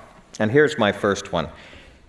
I think we need a true climate services function in order to enable a good response to this problem. And if you look at examples like from weather services, a climate services works if you have significant linkages between climate and human endeavors. I'm not in love with just colors here. The colors tell you when I think we're in trouble, and that's one where I think we've got it down. It works if the characterization of uncertainties is deliberate, and that's something that we do to some extent. It works if all of the other communities that are following the climate community have access to credible and useful information, and that's a key part of that service function. I think we've got a long way to go there. It works if users and providers recognize each other's needs and limitations, and I would say we're in an extremely poor state there. And partly because I felt that I needed to compliment all the people here, I changed the color to yellow for the last one, where users are capable of responding to useful information from the climate system. This is the way I see the evolving status if I'm not a climate scientist and I'm sitting out there in one of those other disciplines, sitting there watching for something emerging from the climate community. You don't have to go back very far before it could only be characterized as right-only memory. I think it was followed by a whole group of efforts that were largely over the transom, where NASA would produce all this wonderful data about our system, and it would go out like this, and if you just happened to be there to catch some portion of it, you might use it. And they've now moved into a mode in which it's directed, but it's still over the transom. And so you spot a particular community that you think a data set would be valuable, and you attempt to toss it to them. But we're very far from the service in which there's true product design and assessment that's based on need, and even farther still from the whole idea of some user-provider partnership by which the climate community was really there to serve all of these additional communities. Okay, my second thing that I would say, we need to deliberately expand the family of forecasting elements that we have. If you look at it, we can debate endlessly about what the data is showing and how it's evolving, but we all know that if knowledge is going to be really useful and powerful, it's because it allows us to anticipate something that's going to happen. That allows you to protect life and property if you're talking about a severe storm, to promote economic vitality, and perhaps you're sitting there deciding how many holes you're going to poke into the ground before you hit something that you find rewarding, to improve environmental stewardship, or even to promote fundamental understanding that takes us off in other different pathways. And you really get this very strong sense as we begin to branch out in all of these different directions that we have to do a better job of bringing the discipline of forecasting to a whole set of different products. And this really means stressing that very intimate dance between forcing you to make a prediction and analyzing it, that intimate dance with data to make sure that every aspect of it is something that is actually defensible, and if not, to take that next step to improve the model. Now, you see a natural expansion here. I think it's quite dramatic, from going from weather forecasting and severe events to now merely checking out the pollen forecast for the day, checking out the UV alerts, checking out pollution alerts, the beginning portions of seasonal and annual predictions like El Nino. But I think that we can start to utilize the lessons from many of these different things to start very consciously expanding upon that set of products. And I'll give you one example, and that is, this is a Pennsylvania West Nile surveillance program. And basically, here's the way it works. If you find a dead bird that has West Nile virus, you turn the county red, and you automatically make all adjacent counties yellow. And then the only blue ones are the ones that aren't in contact with a red county. Yet we have the capability to combine climate information, all sorts of information about mosquitoes, even ponding of water, and training observations, making predictions, and do something here which is not reactive, but which is actually a forecast of a human health outcome.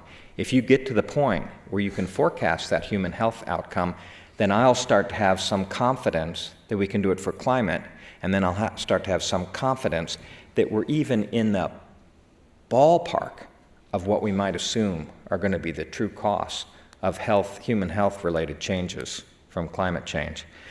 But as long as we're sitting there in the medical community dealing on a point of service, that when someone is sick or the bird is dead, that you start to react, you're never in the forecast mode.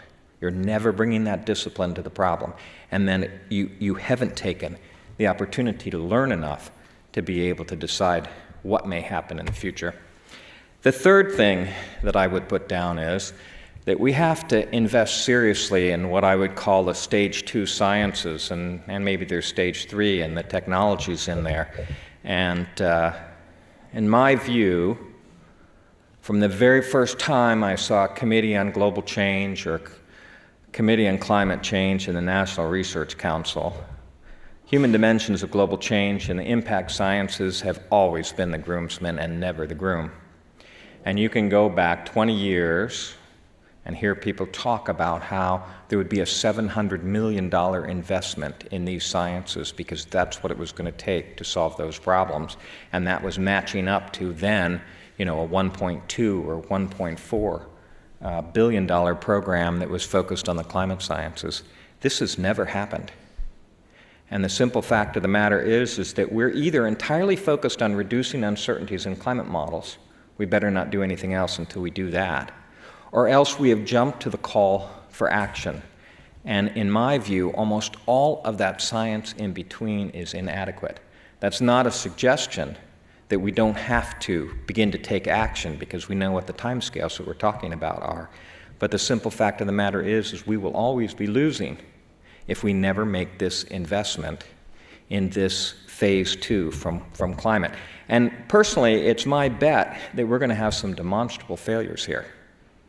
And those failures are going to be a good stalling point, maybe for a decade or decades, that we shouldn't make the next set of decisions because we've just demonstrated that expensive management decisions we've made turn out to be the wrong ones.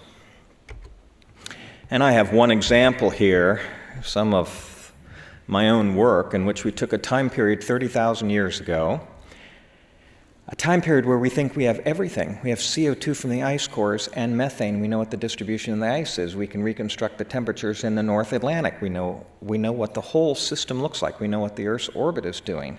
We take a very high-resolution climate model with one of these dynamic vegetation models that's included in there. The southern grasslands are well simulated. You see tundra up there and permafrost and those yellows and reds. But that whole in-between green there is a prediction of forests that didn't exist during this period of time.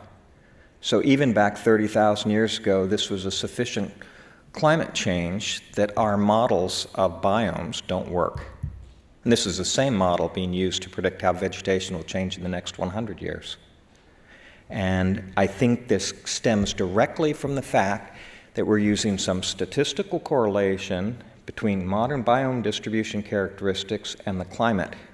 And there isn't sufficient science in there to understand how ecosystems will evolve. And that tells you that we have quite an issue, again, if we start to think about making those steps that we need to make that are credible in terms of all of those impacts that we have. So this is really the way I say it. We have 50 years of intensive climate model development that's been growing. And it's being coupled, in my opinion, to what amounts to a cottage industry of ecosystem models, environment and human health modelers. It doesn't even come close to thinking about the multiple stresses, both the land use and the pollutants, not to mention climate change. And it's very challenging to start to believe that we actually know what many of those impacts are going to be. It's very challenging to think that we can actually describe what this Earth is going to look like in 100 years. When we have been so intensively working on those uncertainties in the climate models, and we haven't taken the stage to look at what's next. The fourth thing that I put in this list, we need to deliberately tackle the issue of scales. There's a real mismatch here, and many people talk about regional and local decision makers and issues when the entire climate approach has tended to be global. And the simple fact of the matter is that for as long as I've been in this business, we've talked about global observing system and global climate modeling efforts, increasing every kind of detail. And the simple fact of the matter is we cannot hang enough on those models or integrate those observations well enough in order to be able to provide the information we need. It is just too much to ask that level of detail globally. And I think we've got to start investing in a more realistic approach, because if you take a state or a region, drainage basin, we do have the capability of integrating all those different components and observations. And I think then by the success of some effort that is truly comprehensive, that gets us down to that level of detail in order to understand ecosystems, water resources, human health, or whatever else, we have the potential to build nationally. I have zero faith that we can sit there at this global scale or think about a globally average surface temperature and somehow figure out what that actually means. We're not going to be able to solve those intermediate problems, intermediate level steps, if we can't get down to a different granularity. The fifth one, we need to evolve from independent climate services and modeling efforts to what I would call an environmental intelligence center that builds on all of those different pieces. That's the cohesive observation framework, not EPA with this set, and NASA with this set, and NOAA with this set. I think it has to be done on a regional scale in order to make that cohesive. It needs a data and management access system that places all the information at your fingertips. We tried to do that on a global scale and spent a lot of money, and it didn't really work very well. We're capable of doing it if you give me a state or a region or a drainage basin. It becomes the instant framework for developing regional predictive models that help expand that forecasting family one more step. And it becomes the opportunity to directly look at things that we don't know, that don't work when we apply that discipline of forecasting, whether it be water resources, ecosystems, whatever else, because this natural environment of intensive observations, intensive management, intensive climate model, and other predictive models included in there then become a wonderful framework to build upon. And it has to have this notion of services and this vigorous connection with decision makers. Okay, one last piece here. When I spend a lot of time with communities at the both poles, where someone says, come talk to the Sierra Club, and somebody says, come talk to the independent oil producers. And I frequently wish I had a new movement to describe here, so that before sustainability came out of my mouth, I could have something which is the equivalent of climate change you can believe in, and some kind of word like rational environmentalism. And the simple fact of the matter is we know we can't have a large human population without large impact. And it would be really nice if humans weren't the only thing that was described as natural, not natural. There's always natural and anthropogenic. In my world here, I'd like to eliminate anybody who tells me that climate change is a hoax, and I would like to eliminate anyone who tells me that fear is the only thing that we can operate here in looking at this particular problem. Neither one of them have a very long shelf life. A hoax is always proven to be wrong with the addition of a little bit of data, and we can see so many cases over and over again where fear doesn't have a lasting effect. I would sit there and say the same thing in terms of the folks that talk about the evils of big oil, because I don't see any nicotine in there, and at the same time, those that would tell me that if the environmentalists have their way, we will all be sitting in the dark.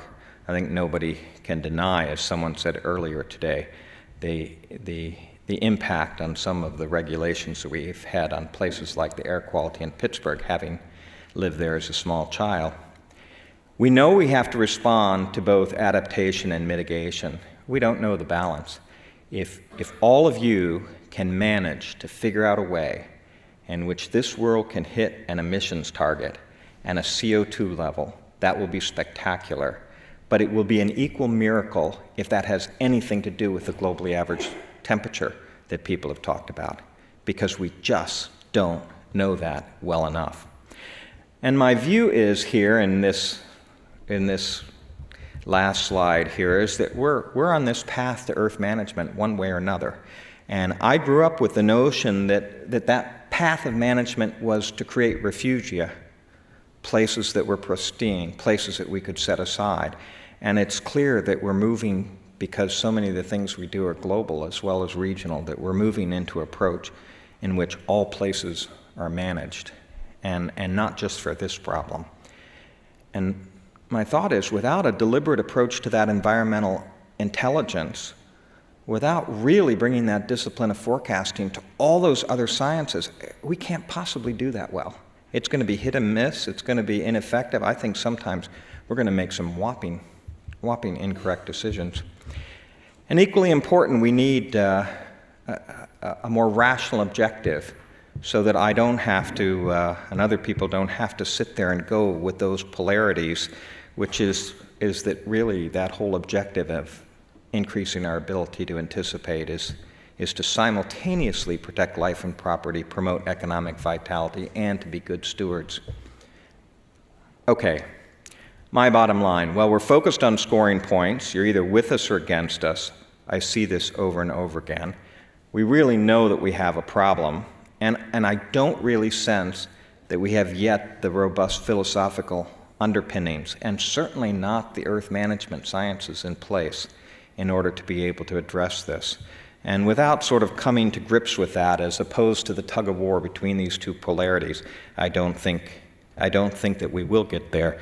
And my thought here is those 5 things will help improve this issue and give us more traction. One of them is the climate services. One of them is to increase very deliberately our efforts to bring discipline to the forecasting of all these many things that we've been talking about, not just the climate and weather sciences, that we have to focus on those phase 2 sciences, or we won't get very far. We have to deliberately address scale, and we have to start looking at this as environmental intelligence centers, capabilities that bring all of these components together, or we won't get there either. I know that that's not a successful conclusion to what was a vast wealth of really useful information, but hopefully it was interesting anyway. Thank you.